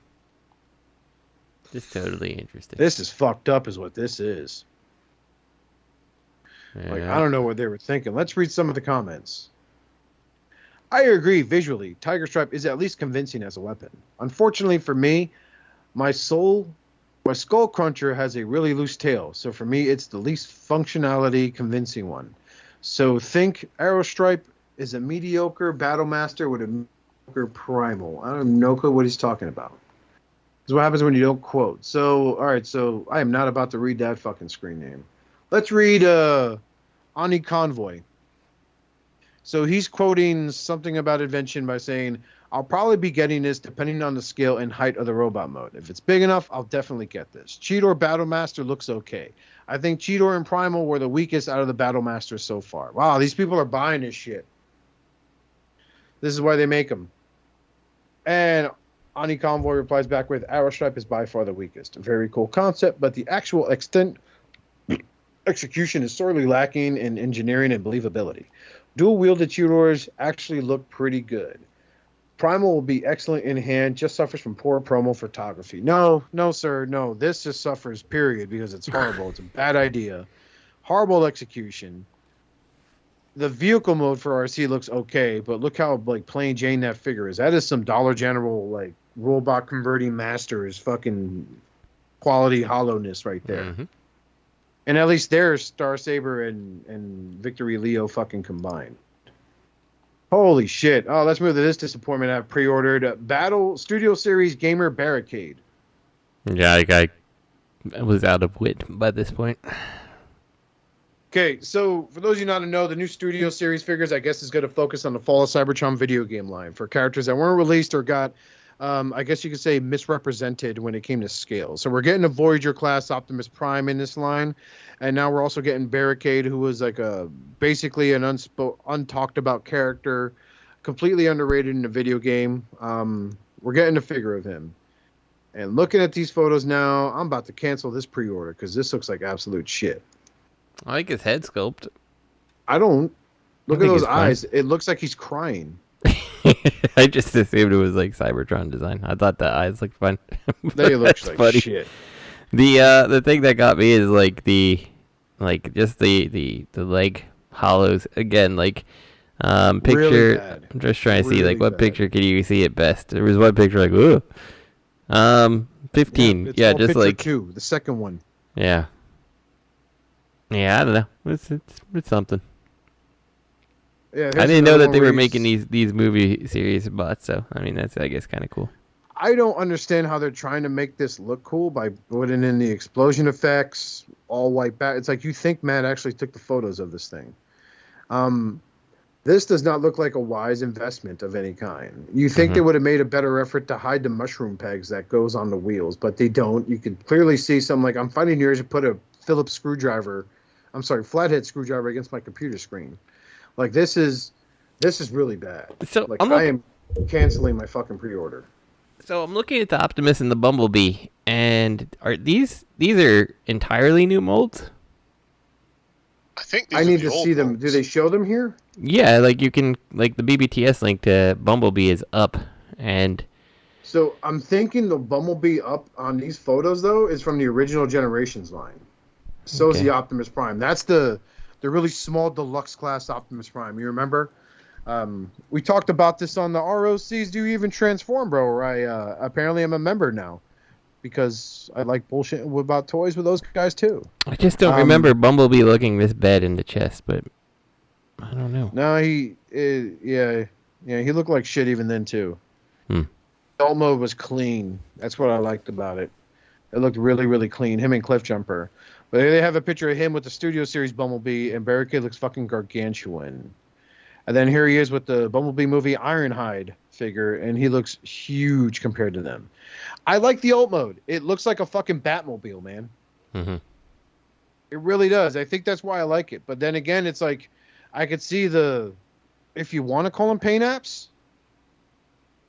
those kind of look like stickers, but I'm thinking it's just how bad the paint's applied. It looks like a fucking Batmobile. I'm looking at every single one of these pictures I was taking here. And if you look at the back of picture 28, it's like, wow, hey, it's the Batmobile.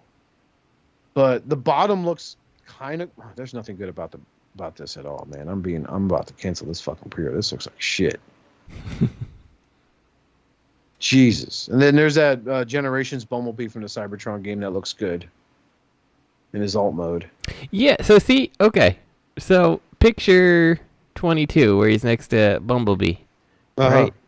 So that one looks like the old one. If you click on go up to the very top here and they have all these pre-order links, click on the deluxe Bumblebee and just go to like the BBTS one, and like, did they just transform him wrong in this picture, or? No, that's the old I don't have that link. The ones I get on the pre-order links are for Transformers on Amazon, and none of them are there. It's all the ones we talked about. I'll send it to you on Facebook real quick. Like, I think this is a new mold for Bumblebee, or either that or they just like grossly transformed him, and then they're like, yeah, it's good. It's perfect. This is how it should be. Where is it? Here we go. Right here. Bam. That Studio Series Gamer link, that's the new mold. The one that's in the pictures with Barricade is the old Generations one. Yeah, it's the older, better one that cleaned up really well in alt mode. He still was kind of this one looks like he got titties. Yeah, it looks like he's got huge, like... Yeah. Huge old Tig-O bitties, and these look bad. These look really fucking bad. Yeah. This looks like shit. Like, they're fucking up this Studio Series line something serious. Yeah, I don't get this.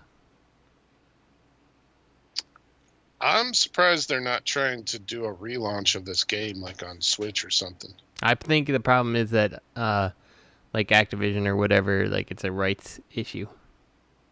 It seems to be the case, like a lot of these video game companies, because there's some old games I'd love to see get remastered into like modern things.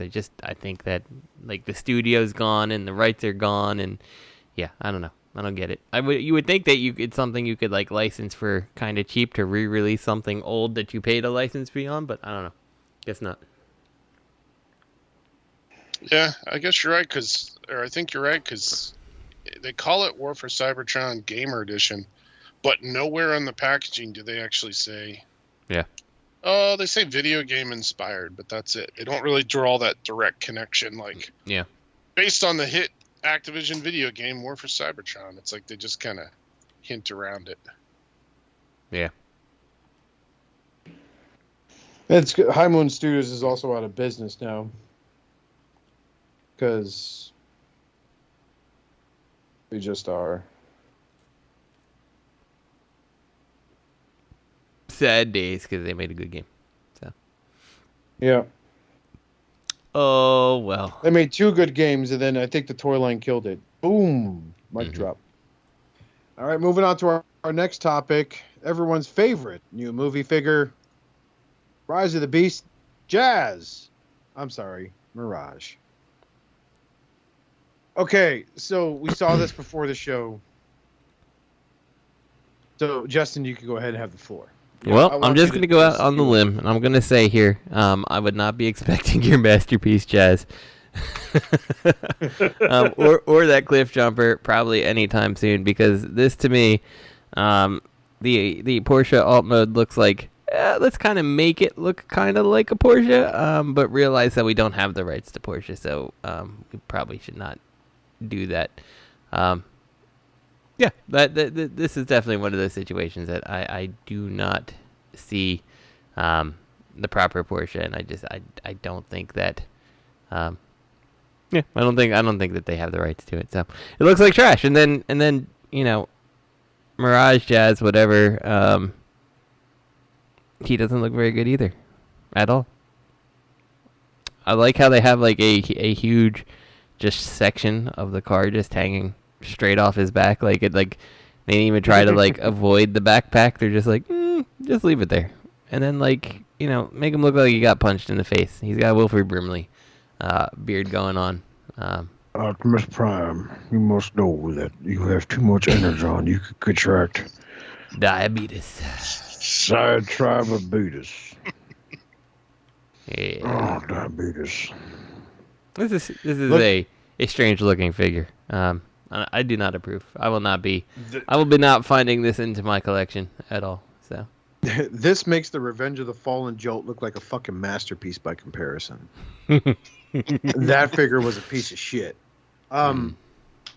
Rich, thoughts on this figure? Yeah, it's not good, and it surprises me that it doesn't look more like a Porsche, because didn't they show a studio series, Rise of the Beast Mirage, that actually is the Porsche proper? This is it. Oh, isn't it? This No, is it's not. Mainline. I thought there was a studio. No, this series. is Mainline. Yeah, it might have to go be look. something different because there's a studio series Cheetor that is Voyager class. That looks different from the Cheetor in the 3-pack, which is actually better looking than the studio series Cheetor. So this is the character voiced by Pete Davidson, right? That's his name? Yes. Yeah. Mm-hmm.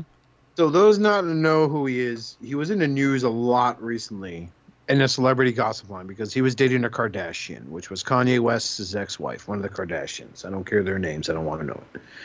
So they had this awesome exchange where Kanye is trying to go for the jugular, but you trying to really piss off a comedian is really hard when you're on an insult tirade because that's all they deal with hecklers their entire career. So that's all Kanye was doing.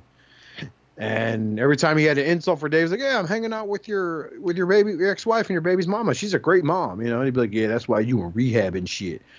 "Yeah, well, I'm rehabbing here with her now. I'm just relaxing, enjoying the weekend, And so yeah, that's who Pete Davidson is.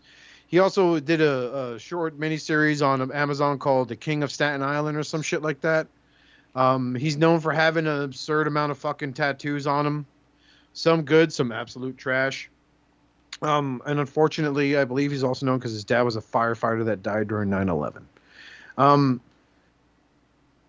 So he's the voice of Mirage in the film.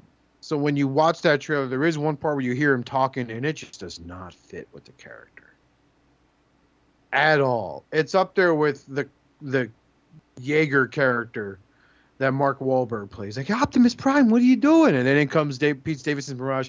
"Hey, Optimus, it's me, it's Mirage, I'm going to stop some Decepticons, and, I'm going to..." It's basically Chad from the SNL sketches. Mm-hmm. Go look that up. But this figure looks like shit. Yeah, this is not good. Do you guys remember there was a knockoff Jetfire or Robotech Valkyrie called, I think came out in the like Galaxy Defenders line. It's like a KO line. But it was the Bandai Valkyrie that Jetfire was based on. And they took and literally retooled slightly every single piece. They'd take like, even his eyes and his face, they'd put extra like vents or lines in them or cutouts in them. Just so they could say, no, we didn't steal your toy. This is a different mold completely. Every single part. I remember looking at one in detail because I had one. And when I look at this alt mode and I see like picture 5, the gouges in the light, in the hood, behind the lights, and all the little extra lines that make it not a Porsche, it reminds me of something like that. Like it's a KO. Yeah, exactly. That they retooled enough to say, well, this isn't your mold at all. we don't make Porsches here. Yeah. I want to say this was posted on April 1st, but it wasn't. It was posted on April 14th. This unbelievable hunk of shit is supposed to be Mirage. This Mirage looks like a really shitty custom. Like someone took a Gundam head, fouled off the horns, and said, and like fucking super glued some car parts and said, "This is my original character. He is born from the Matrix and not from Vector Sigma. And when he gets really angry, he becomes more powerful than Megatron and Optimus Prime combined.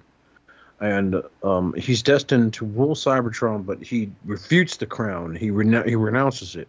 So he travels to space trying to get to know himself. Because he is the original Matrixtron.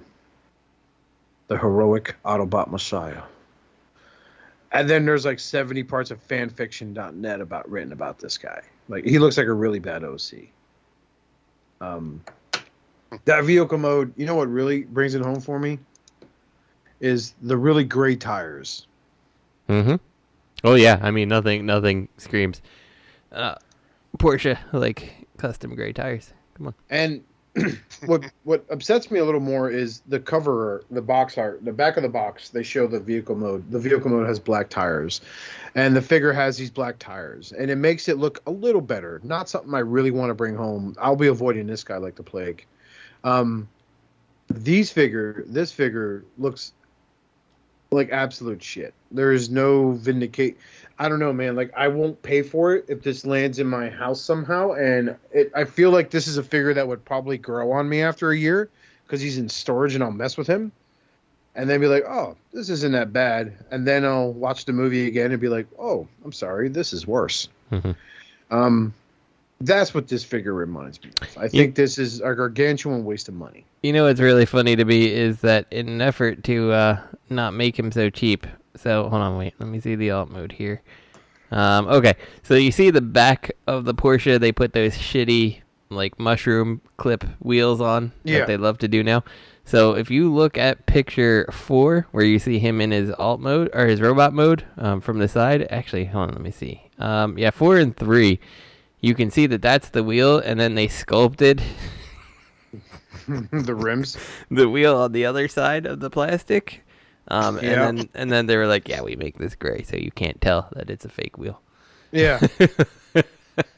It's a faux wheel, which is horrible. And it's on a mushroom peg, which means you could just be turning it with your finger, and accidentally, if you put too much on it, it'll pop right off. This looks fucking horrible. Let's play the game called Look at the Comments. Oh, there are some rebuttals here. A lot of quotes going on here. Oh, Adam Thompson.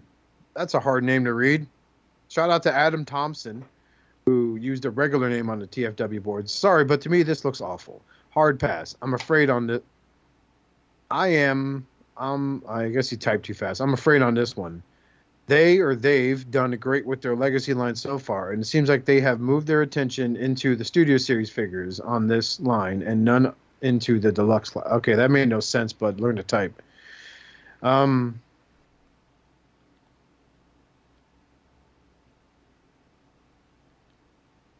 We have to get... Oh, so this is... Oh, my God. I'm assuming this is like English translated, but... So, ready... Parzavriel1 wrote, "We have to get it on order sometime. I don't get why reveal it and nothing." And here we go. So because Porsche is doing a special marketing reveal day for Mirage, so Hasbro gave us a sneak peek of a toy from a far upcoming wave earlier than we would have received otherwise. We know this toy's for fall. We were told pre-orders will go up later this year. Just gotta read stuff. Well, Scorponok is here, makes a solid point. So I think they changed it enough to not be a Porsche, like you guys were saying, especially when it came to duck and dodge into Valkyrie mold modifications. So this may be just an early test figure that was revealed. Stolen, i.e. stolen. Yeah, stolen. Someone paid $80 for this. We'll talk about that in our discussion later on, about that infamous reviewer that everyone was gritting at the teeth to fucking want to see him burn. Hasbro forgot what a beast is Optimus Prime. Wow, Justin, you're typing like some of these guys on TFW. Yep. All right, so similar to the Beast Mode Bumblebee that was revealed a few months ago, Beast Mode Optimus Prime is a big 25-centimeter tall robot which could transform from an off-road truck mode in 22 steps and features licensed sounds. We have seen our first pictures a few hours ago, and now we have high-quality images showing packaging, robot, alt mode, and gimmicks. See the new images, blah, blah, blah. So, okay, we're looking at this robot now. This is one we were talking about before the show. Mm-hmm. So his gimmick is he has a Beast Mode, and it's a hybrid. Like you said, looks like the Beast Hunter's Optimus Prime truck. Mm-hmm. And this one, now, did that one come with its own trailer, or was it just like the truck? It's just a truck. Right? This one It comes had like a the, wing pack thing on the back. So yeah, that doubled as the trailer, right? Mm-hmm. It's supposed to be like a straight job truck? Yeah. Yeah, so this Optimus Prime has a voice box on it. It's like, "I am Optimus Prime. Autobots Unite." So I guess when you activate his beast mode, a lion's head comes out, and he gets Wolverine claws. I hope Marvel's paying attention. He gets a sword, and yes, guys, his autoload looks a lot like his Beast Hunter's truck. Mm-hmm. So just to clarify, I don't think the Wolverine claws come out. I think they're just permanently there. Because even without the shitty lion head out, it's there. Yeah. It's there. They're not on the back of the box, though. On the back of the box, it looks like he's got... Oh, you're right. Modes. Look at you. Good at you, Matt. Good job. 15 sounds and phrases. I hope that he says beast mode, and then the lion head just pops out, and the claws popped out, and that's it. It's just like, it says like beast mode, and it's like this like super shitty reveal. It's like, da, da, da, it just like slowly pops out. Oh, man. Today in the news, 6 children died while choking on parts from the Beast Mode Optimus Prime toy released by Hasbro. Hasbro has yet to release any statement in regards to the death of these 6 children, but they assure people everywhere it has nothing to do with the claws that flip out when yelling Beast Mode. So yeah, he's got... Oh, man, my eyes hurt today. I'm sorry I made you look at such bad things. These are fucking awful. Talk about like that old Paula Abdul song, "Opposites Attract." 2 steps forward, 2 steps back. They're taking 4. This is bad. Mm-hmm. This is so fucking bad. Okay, so where do I start with this? So aesthetically, and I'm gonna be, you guys might look at me in a different light. If you don't do the Beast Mode gimmick, it's not a bad Transformers toy for kids. I believe it really isn't. When that lion's head pops up and those claws come out, it looks like a failed like Marvel's Transformers crossover prototype. Mm-hmm. I don't understand if they'll ever get it together, whether the hands are black or blue on him, but in these they're black. The renders seem to look okay. It's obviously going to be a Hollow Nightmare. If you notice, there's no pictures of him from the back. So we'll have to wait till a specific reviewer or reviewers pay like $130 to get him on hand first so they could do reviews on it. Mm-hmm. I like how his little, I guess the back, I don't know what it is, the dump truck bed of the truck Can make like a little cape in the back, or it can hang awkwardly over his shoulders. Well, that's for beast mode on the show. Yeah, clearly. Yeah, show some respect, Justin. I know. It's like all real lions have those. Yes. Yeah, stupid. God, I hate this podcast. I'm quitting, man. You know, in addition to no pictures of the back, notice every picture with the lion head out is kind of more or less straight on. I bet that chest is just sticking straight out. It just folds down. Mm-hmm. Every picture where he's kind of at an angle of any kind of significance, he has his chest up. And then if you look at that, so this has got to be like an armored military vehicle of some kind, judging by the windows. But if the way the windows are designed, it kind of looks like a cowl to like a superhero mask, you know? If you look where the windows, it looks like that's the nose. So I'm expecting to be there, be like, I am Optimus Prime. I'm here to stop you, Megatron. Justice. But, man, I knew these were coming. I knew they were going to be bad. I've never seen the Bumblebee one. Let me go peek at that real quick, because I have a link to it up top here. Oh, the Bumblebee's amazing.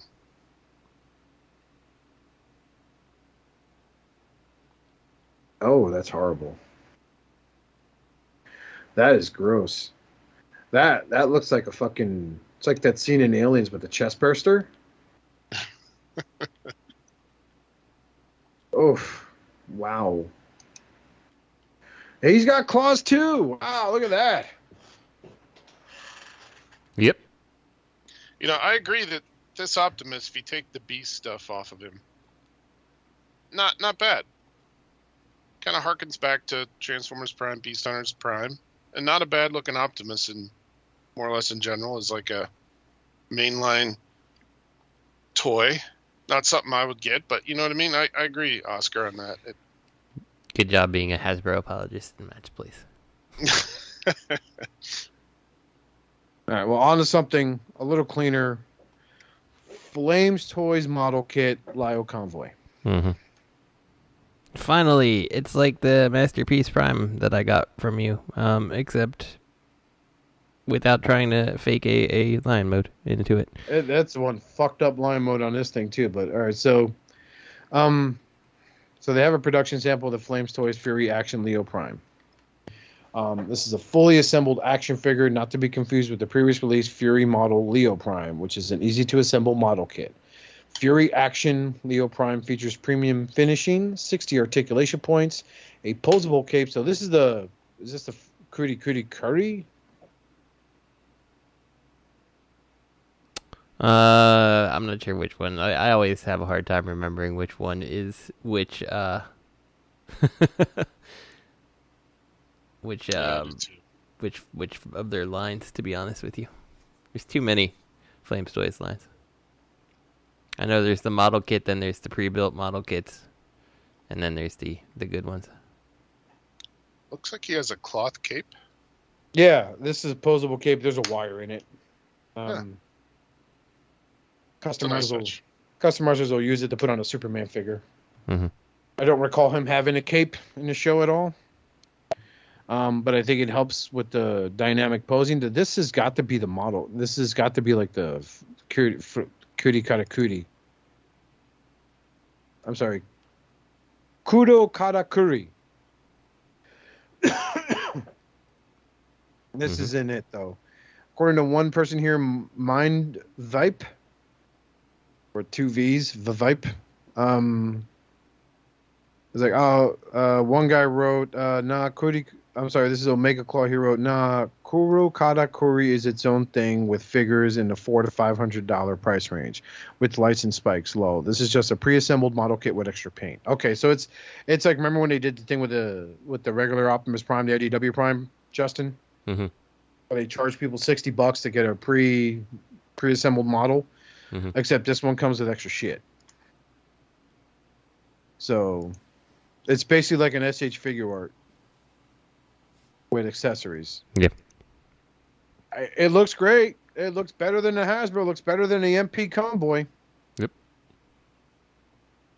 I agree with not that much of a statement. cape. Not much with the cape though. It's not like a full blown cape. It looks like it's like part of a shoulder armor thing. But you could take the lion bits off of him, and he looks pretty cool. But easy pass. Yep. Yeah, it's not something I'm gonna get, but like it reminds me a lot of that Perfect Effect, like super stylized one that they made that looks super good. Yeah, the Leonidas. Yeah, and that like I have the one that you that I bought from you, and he's good, but he's fine, but he's like the Leonidas was probably good enough. I probably didn't need. I think Leonidas. The thing about Leonidas is the Perfect Effect Leonidas. Did I get that Perfect Effect Leonidas from you too? I think I might have bought him from you as well. So I got him like a week before he came out from the Chosen Prime, and he shipped it to me priority. And I remember messing with him, and then like something happened. He broke. I think I sold him to you at like a really discounted rate. Yep, that sounds about right. I had to cover shipping. I remember that. My whole point was just not to pay out the ass for shipping because it was a big box he came in. And I think like his hand broke or his waist broke, and you fixed it because that's what you do. Yeah, like I remember the only downfall to that is when you tried posing him, he squeaked a lot. He did, yeah. Which was really it really made me nervous. Because it's like, holy crap, am I gonna break this guy? And then they released the Nemesis version of him. And then there was a fourth party company. Fourth party is the $20 term for knockoff. That did their version of him too. And theirs supposedly didn't squeak that much, but I wasn't paying for it. But then I had my fill.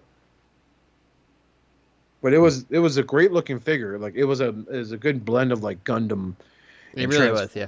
He's still, I think, on my shelf down here. So yeah, he's a good figure. Yeah.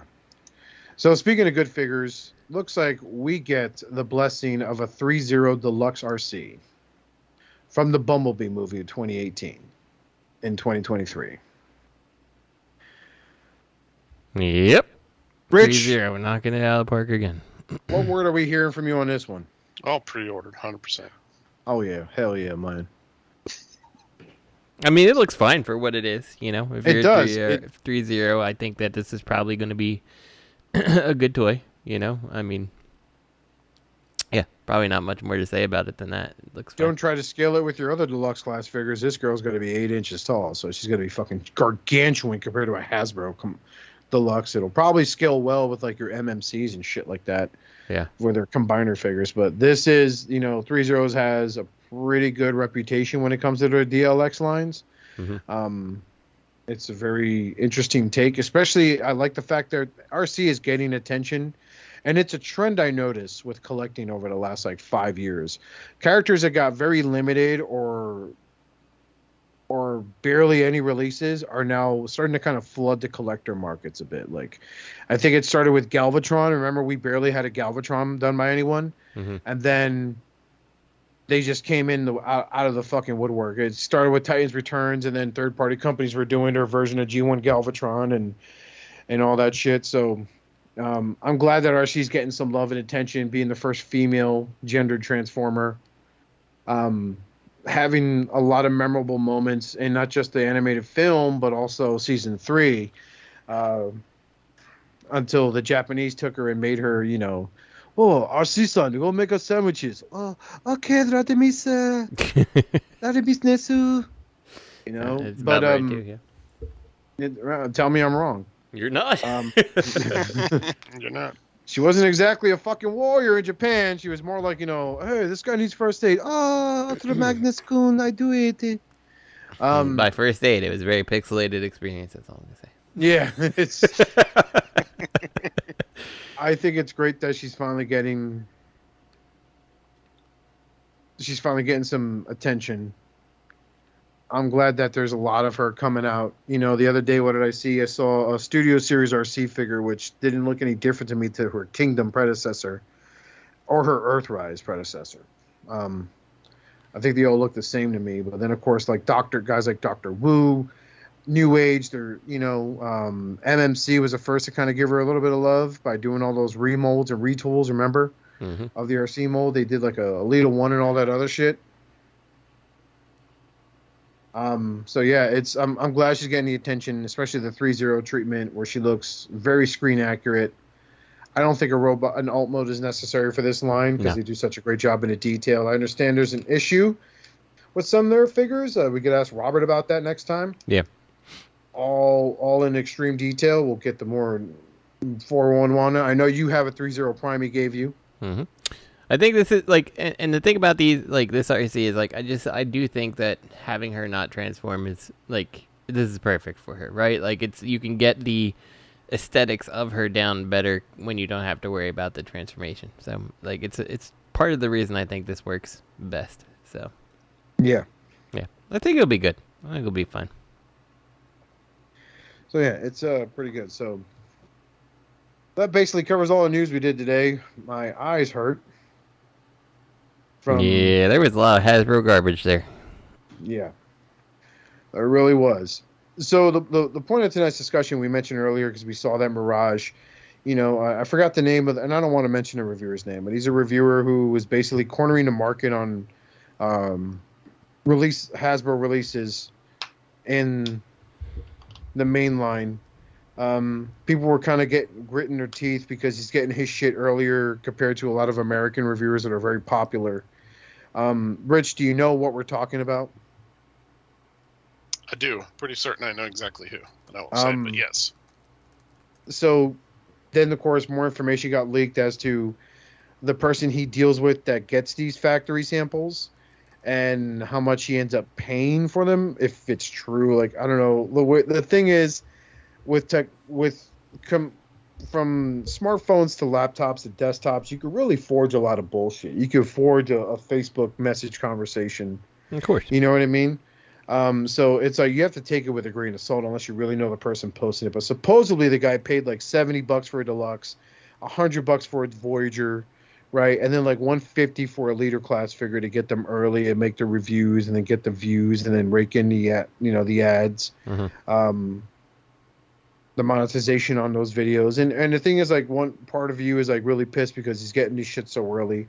So if you're trying, and especially nowadays, man, it's like 10 years ago. Go ahead. You make your point first. Right. So like 10 years ago, man, to be a tour reviewer and to try to strike out as a tour reviewer was basically, I wouldn't say there was no risk involved. We could use Bobby Skullface as a good example of that. Because 10 years ago, Justin, when you and I were shooting the shit with the guys on Good Morning Cybertron and Bobby was just popping in once in a while, you were kind of the big one out of all of us. Mm-hmm. And you know what it was like to get these figures, trying to choose a good video topic to make of them. For example, the Tomahawk World conversion set they had, remember? Mm-hmm. And then now it's, you're lucky if you found a Tomahawk in the wild. But now it's like, okay, here's a guy who lives close to where the factories are, gets first dibs on these figures being released by Hasbro, and is able to make these reviews. And it's kind of like, to start a tour review channel or a review channel in general, it's basically like bringing sand to the beach, is the way I feel about it. Yeah. It's a lot harder now than it was back then because the market is saturated. It's the same thing with podcasts, 10 years ago, if you were to do a true crime podcast, you really could do a cannonball in the water and make an impact because there weren't a lot out. Now there's true crime podcasts. They all talk about the same shit. They all give their opinions on the topic. Some people are psychological experts, some are not. But you know what I'm saying? Like it's really hard for someone to get a reviewer, and this is where like I give that YouTube reviewer a little bit. I give him respect, not a little bit of respect, because it takes. He sat there, he jumped in. He tried to cannonball where the water's filled with people, but he still made an impact because he's literally paying to get advanced copies of these things. Mm-hmm. Whether they're good or bad, it doesn't matter. But this guy is basically cornering the market when it comes to mainline releases. So, like, one of the things that stands out about it, and what I was going to say is that, like, I feel like any reviewer that's out there that could be put in a position that they could get these ahead of time and you know the monetization off of it, because like statistically speaking, the Hasbro shit was the stuff that made the most money on my channel. You know, like I mean, you know, without any doubts, it appealed to the biggest audience, right? Like you've got most people who are into Transformers are collecting mainline stuff, and then you know the more niche people are picking up the third party stuff, right? So it's kind of unsurprising that that's the way it goes. And you know, like if I was given a chance that I could get early Hasbro stuff back in the day, like hell yes, I would friggin' do it. And like if you think you wouldn't, like you're lying to yourself, you know. And like you can play the song in game about like, you know, well, it's an ethic thing. It's like, no, it's not. Like, you know, like you would 100% do it if you were put in that position. There's no doubt that you would take that quote unquote unethical route. You'd be like, whatever, it's just toys, I'm just getting them early, you know. Like I didn't do the stealing, I just bought it from someone. Some of these motherfuckers are thinking about false flagging his videos. Yeah. And it doesn't make fucking sense to me, man, because at the end of the fucking day, they're just toys. Mm-hmm.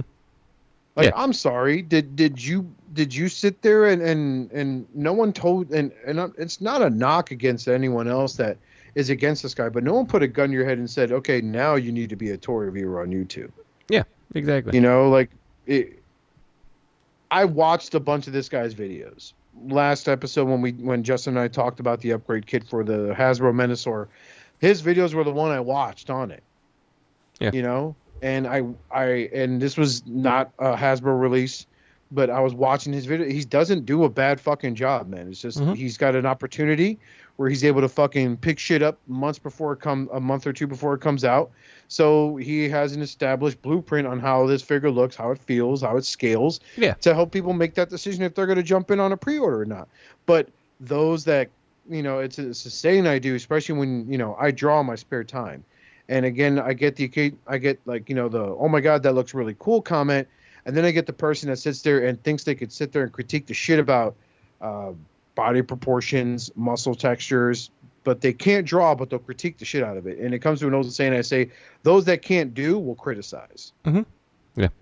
You know?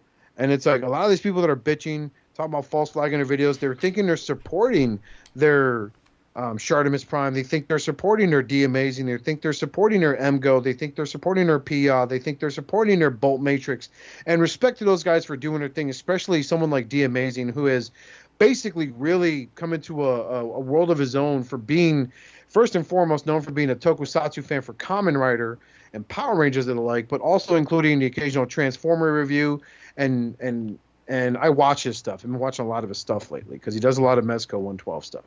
But he does present a Hasbro Legacy Tarn, for example, and is taking these amazing photos with this, compared to MMC Cutler, this, you know, well, if you can't afford the Cutler, you got this guy to do. You know what I'm saying? And does a great presentation of it. And regardless of what you want to say, I'll say the reviewers' name. I don't give a shit. Prime versus Prime. Regardless, think of them. Yeah. You can't be upset for someone who's being opportunistic in the world of fucking toys. Yep. I mean, and like these opportunities have existed before. Like, I think wherever Hasbro was before, I think they went to Vietnam, or maybe they left Vietnam. I can't remember. It was because there was stuff like this happening previously, you know, and they switched shops. I think their stuff is getting KO'd and stuff, you know, right from the factories. And that's why they like switched to another area, if I recall correct. I think it was to Vietnam. I don't think it was from Vietnam. But yeah, you know, like this type of stuff, it's happened before. It's gonna keep happening. It's just the way it is. And like, you know, same with third party, where you get, you know, be pissed at every reviewer out there who gets sent an advanced copy from a retailer, you know, or directly from, you know, whatever company actually produces the figure, you know, like be pissed at them too, because it's the same type of thing. I mean, granted, it's being done by the retailer or whatever sending the advanced copy, but like, you know, is anyone bitching like, well, you know, you didn't go and pay for that, like, you know, where's the ethics on that? You're just shilling for the company. Like, no, come on, like that's just how the game works. And if you were in those shoes, you would do it too. So now this is coming from a guy, and I'm admitting this, I used to say that shit, remember, like, why do I need to take an opinion on a guy's opinion on a toy if I know he didn't pay for it out of pocket. Mm-hmm. Yeah. It's Yeah, no exactly. different.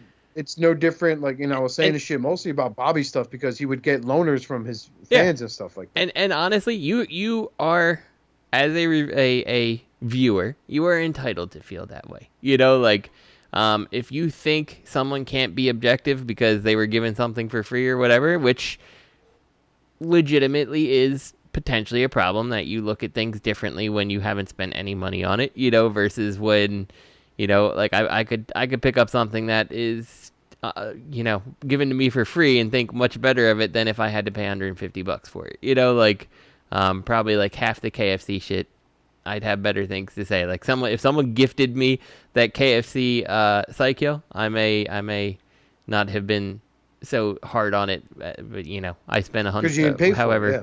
And I'm like, I immediately regret this. Let me go smash this thing, slander this thing on my YouTube channel that I don't post to really, and then turn around and sell this thing. So, you're entitled to that. Don't watch it then. Like, if your sensibilities don't align, don't watch it. Like, but at the end of the day, like, if you're gonna waste your time writing up and saying like someone's terrible and fake conversations and all this, like, come on, do something more constructive with your life. when you're going to such lengths to false flag a YouTube channel is just fucking. It's the epitome of writing a "your mama is so fat" joke on a bathroom wall, putting your house. And you know what? If you feel that way, that it bothers you, just wait till it releases somewhere that some reviewer that spent their money on it reviews it before you buy it.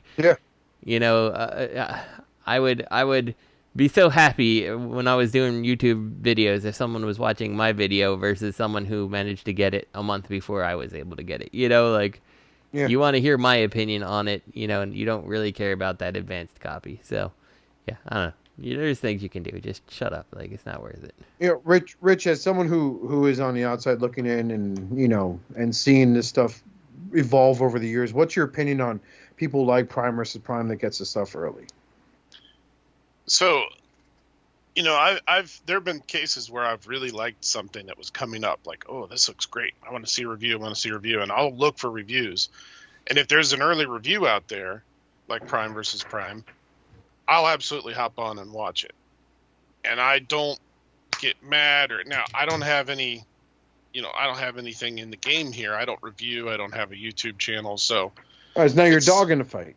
I don't have a dog in the fight. Yeah. So I'm not looking at it going, this son of a bitch has, a copy and I can't get one, or how did he get it so fast? I don't think that. I look at it and I go, okay, I want to see a review of this. And now, that said, I might still go out and watch a reviewer that I think is one of my go-to like favorite reviewers. Like, I just want to hear their opinion on it. Mm-hmm. Sometimes I watch reviews after I've bought something. No, I always do. I do a lot. Yeah. I've watched like 3 or 4 of the Omega reviews just to see what someone else had to say about it too. Yeah. I do the same thing. And so typically if it's something that I just want to get a view in on and see, I'm real excited for it. I'll tell you one that I did this on, were those Toys Easy. Those, like, I think maybe it's TFC or somebody, but they have those big battleships, different military ships. And they're all gray and red, and they eventually are going to combine. They supposedly combine, yeah. Yeah, so I saw those out available on like Bumblebee and Show Z store, but nobody had them in the U.S. yet. So I was like, who's got a review? And I watched a review that wasn't even in English. Yeah, because you can just kind of tell by the way the plastic sounds and all that stuff. Right. How nightmare the transformation is going to be. Yeah. So, I mean, I can understand why some reviewers might be getting mad, but I agree. Like, unless he's doing some kind of illegal thing, like he's in Vietnam or something and he's stealing them from the factory, that could be something you could say, what the hell? But if he's just buying them, I agree. If I had a review channel and I was trying to make money and I get the most hits off of, Hasbro mainline stuff, I would be doing the same thing, especially if I could pay $75 for a deluxe and get enough YouTube hits and Yeah. maybe even throw. I don't know if he's doing. You're gonna this, but spend throw it on 75 or whatever for it, and you're gonna make $200 off the review. Like, Yeah, okay, or fine. It's, even at that if point, he's it's a throwing it- wise investment. Right. Right.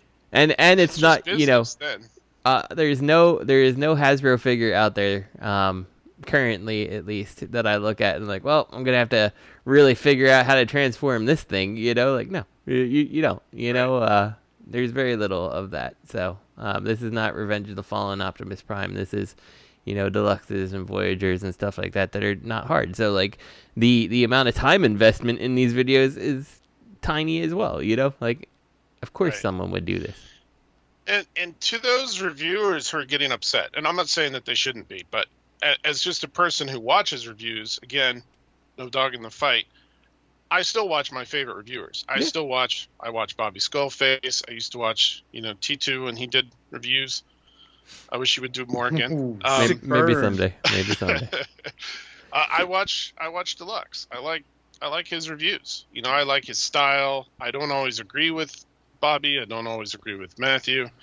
But I like the reviews. I like their format, like you said, Oscar. The nice thing is, do a certain format and everything. Well, you don't have to necessarily agree with what someone says, but if you kind of have those reviewers and you figure out their style and what they like and don't like, then like it kind of qualifies yourself. You're like, well,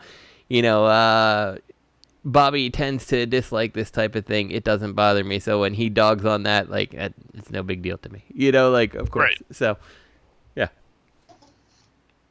Now, I get it. I mean, so to that point, you're still going to have your loyal followers as a reviewer. But I also get the point of just sheer numbers. Mm-hmm. So I can see where, Prime vs. Prime is just getting sheer numbers because first person to have them. Another example that popped into my mind as soon as you started talking about this, Oscar, was remember the Warbatron Bruticus? Yeah.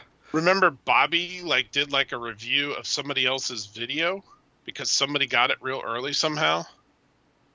Mm-hmm. Yeah. I do recall that. And he talked about this guy's review and said, go watch this review. Let's talk about this set. And then he did his own reviews of the figures when he got them. But it was and he praised the guy. He's like, good job getting this and doing a great job on the review. And it was some, small reviewer. But I immediately thought of that. Yeah. And that's fine. When he did that, he gave full credit to the guy whose review right. He was commentary. It was a commentary track, really. But he gives full credit to the review. I believe he even left the link to the review in his description for people to check out themselves. But at the end of the day, to hear some of these people, and this is why I really sometimes just hate fandoms in general. The fact that this guy, who is, and I think it's what pisses people off, he comes out of nowhere. Because it wasn't like he's been doing this shit for years and then decided, I'm just going to pay that extra money for that dude I met in the alley that night. He made this investment. He's over, and at the end of the day, if a $70 deluxe gets him $300 in AdSense, right, in revenue, still he paid $70 for a fucking deluxe class figure. Mm-hmm. It's you're that it rings true to anyone who's ever dealt on eBay, looks at an eBay listing and goes, oh my God, they want $90 for that? And the thing is, if someone wants something bad enough, they'll fucking pay what they want for it. Mm-hmm. Which is now the be all end all argument for anyone when it comes to the topic of scalping. It's if this guy went to a store and he bought all the, remember I'm going to take you guys back. The Grimlock, Masterpiece Grimlock ordeal.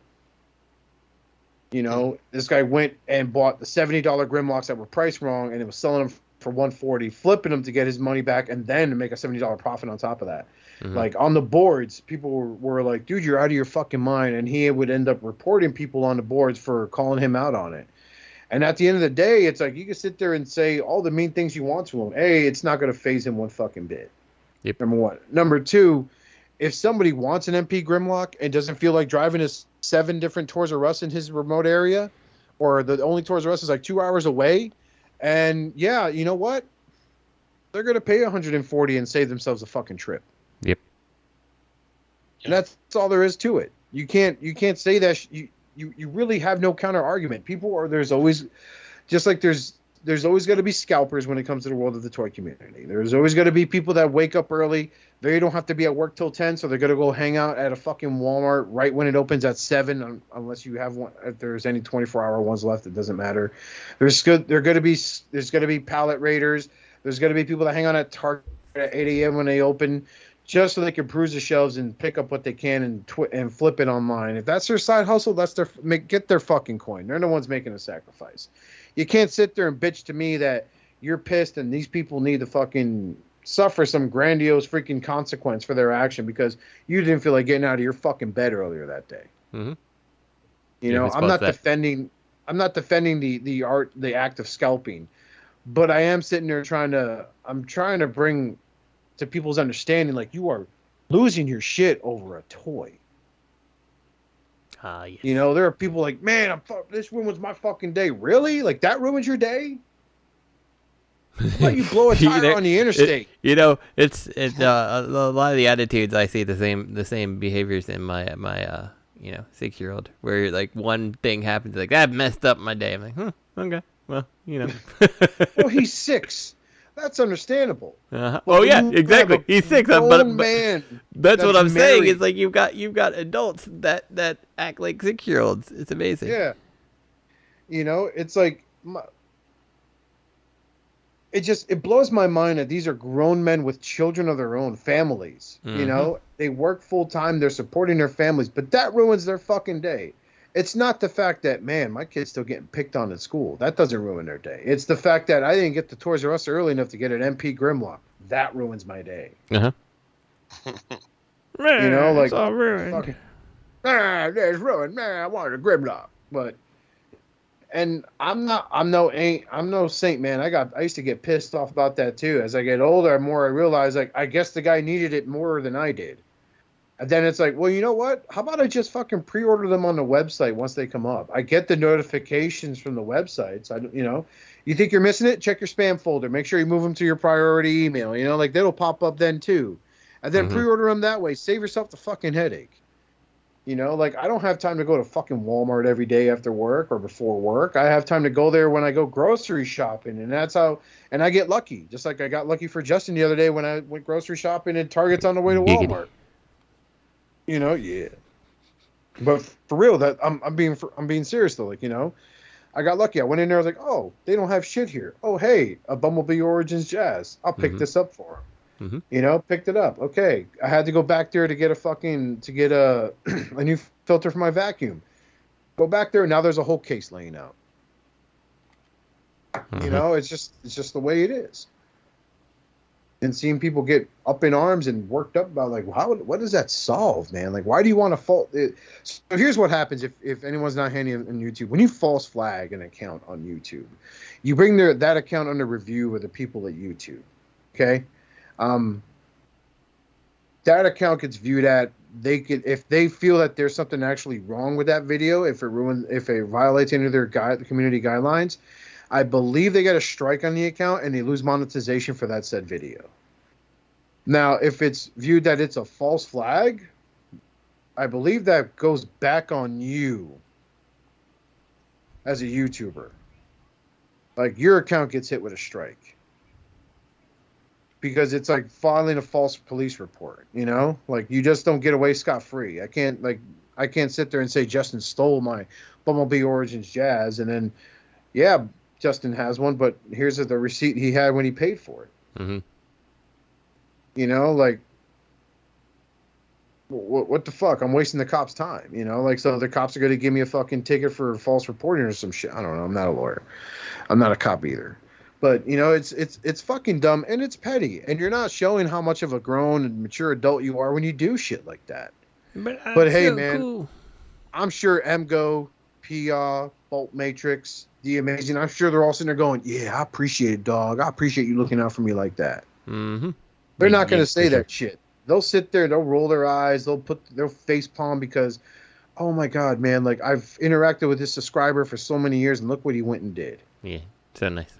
It's the equivalent of, like, if anyone's ever watched WWE back during the Attitude Era when Austin was, like, super white hot, right? And then he got ran down by a car.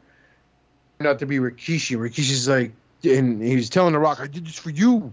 You're the first Black Samoan champion in WWF history. And The Rock's like, dude, why the fuck would you do that? That's horrible, you know? Like, that's the equivalent of that. And it's fucking dumb. You know, like, if you have a friend that you think paid too much for a deluxe class figure, tell him, like, I think he paid too much, man. And don't write his fucking ass about it. Just let him know, like, you could have got it cheaper over here at this place rather than through that person.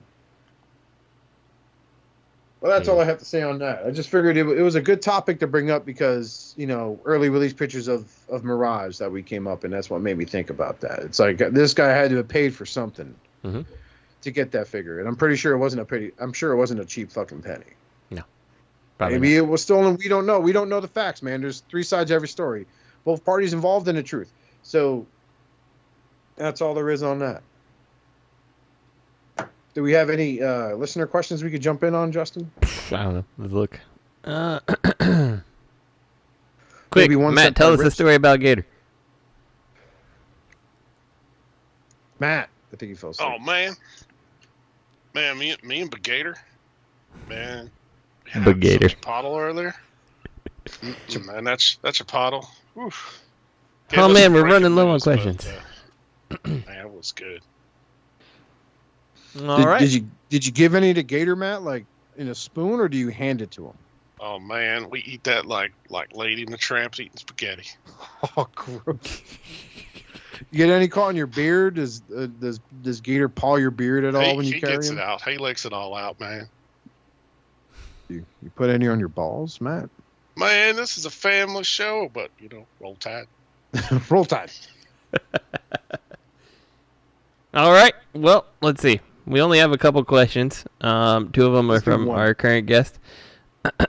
So, Rich writes. Hey, Rich. Do you want to go back to your email and you can actually ask the question? November 8th, 2022. Look through your sent emails. I think that these are more of like,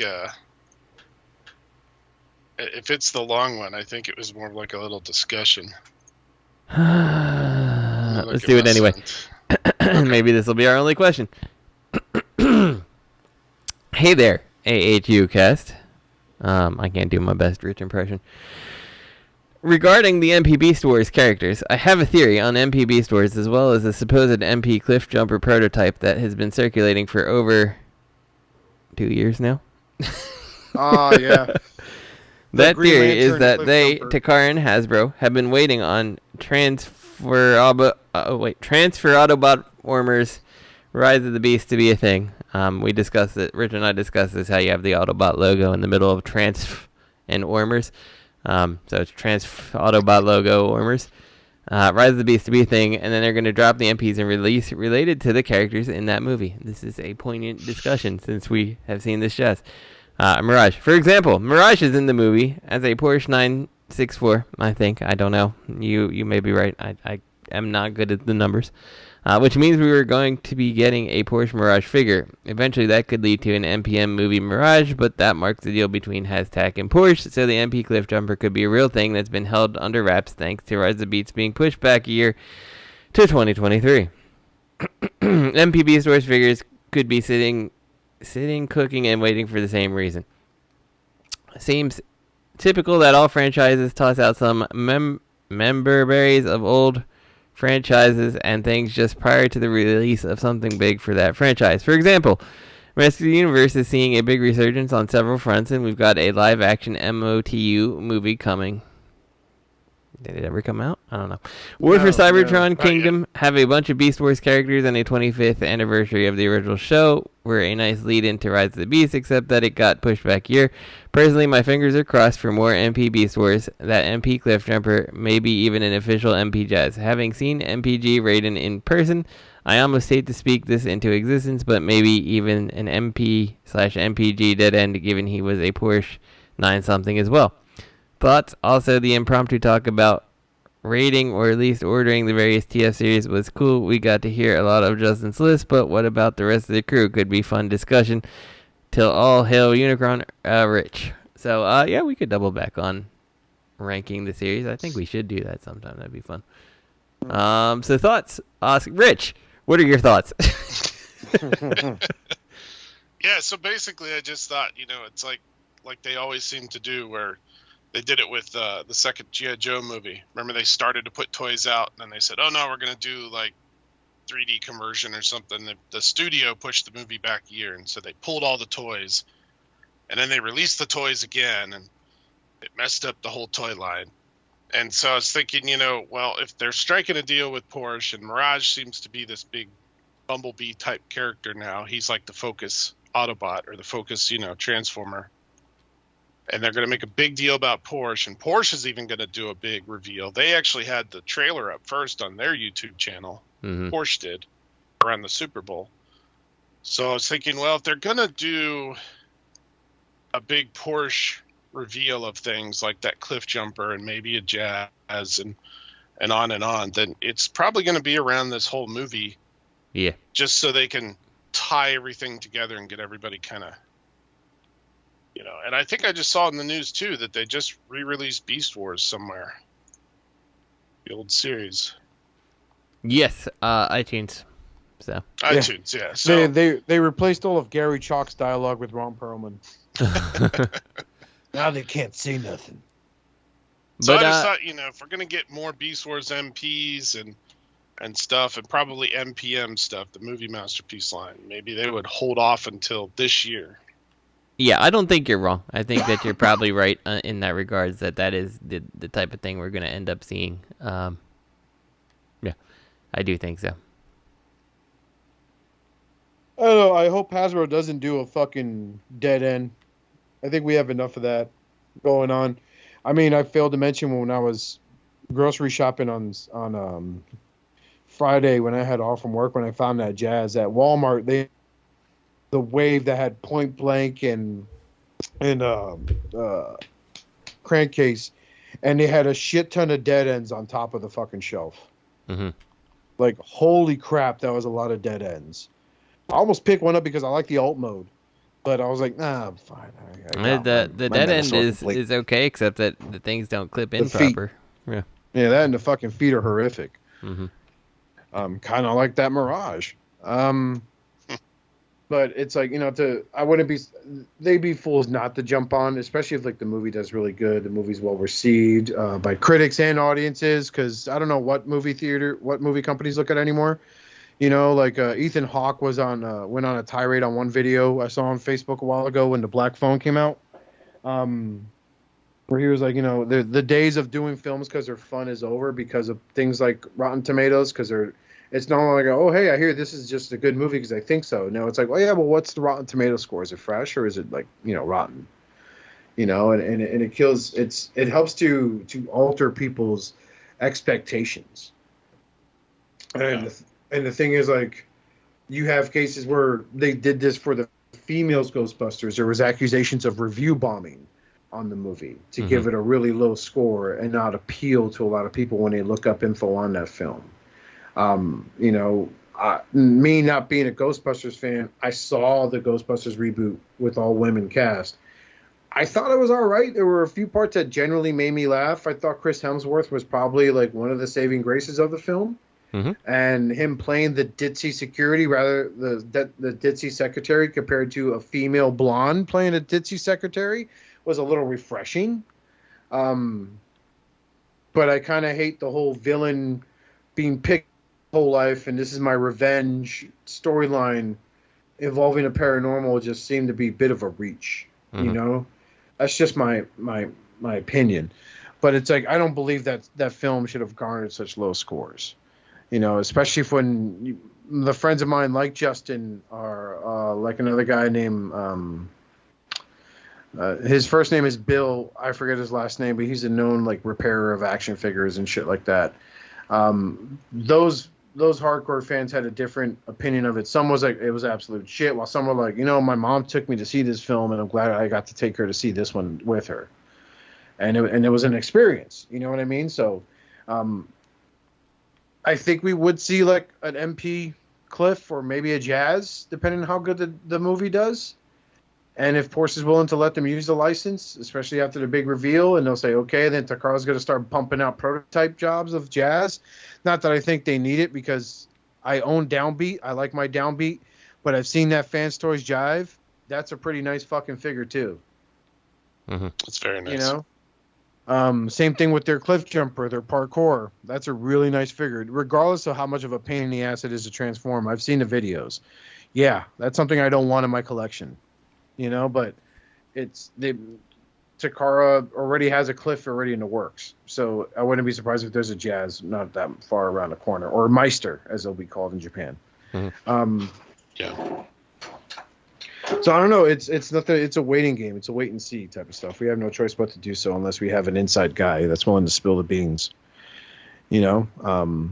But sadly, even on the internet, finding that one well-written and eloquently put Reddit post by someone who's supposedly quote-unquote works on the set could still be full of shit, because there was one circling around for Endgame and one circling around for the Suicide Squad, and oh my god, none of the shit was true.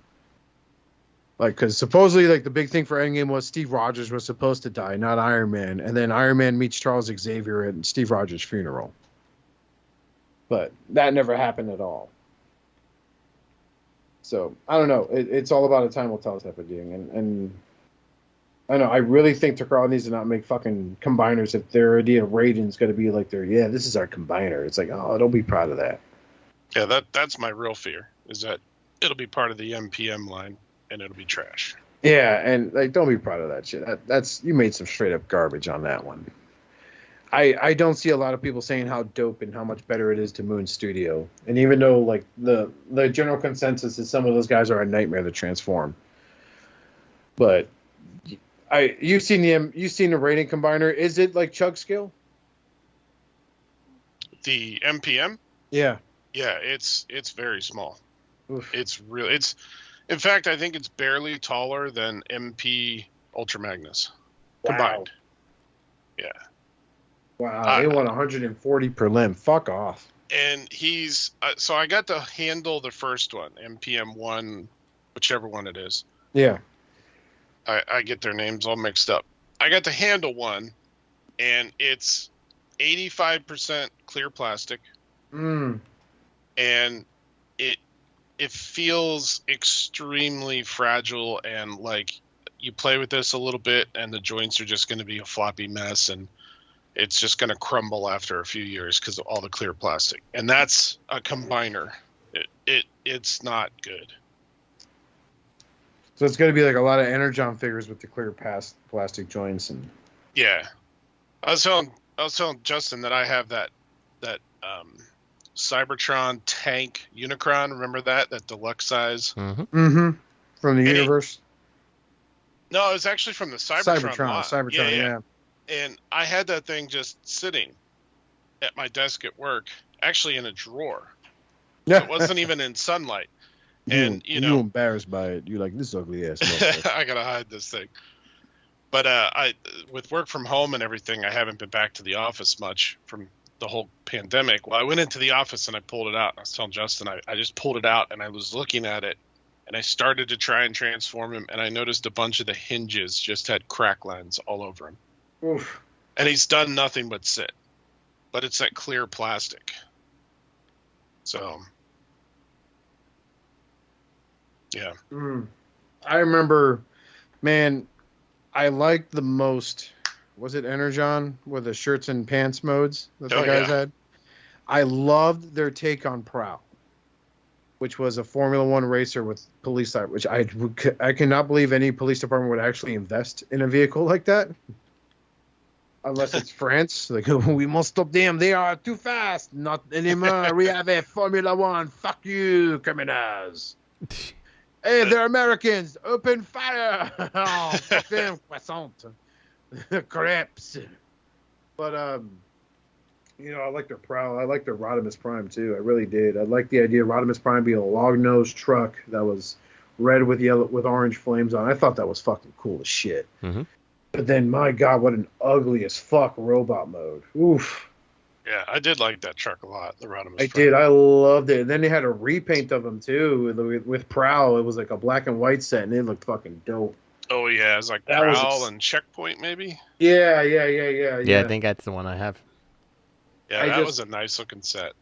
I remember, like, looking at it and almost buying it when it was $120, and it was, like, before I went into third party. I was like, well, that seems fair. This is kind of rare. I was like, nah, I can't do it, man. Like, I already got a Rodimus and a Prowl. I don't need this set. Nah, I don't need it. But yeah, it was a. Huh? That's all right, Pete. Yeah. I don't need it. I just flip it. Lo. Take your money. But yeah. But I think on that note, I think we're good to call it a day. What about you, Justin? Mm-hmm. I think that sounds fair. So all 6 of our listeners, be sure to check us out. Email us your questions over at hailunicroncast@gmail.com.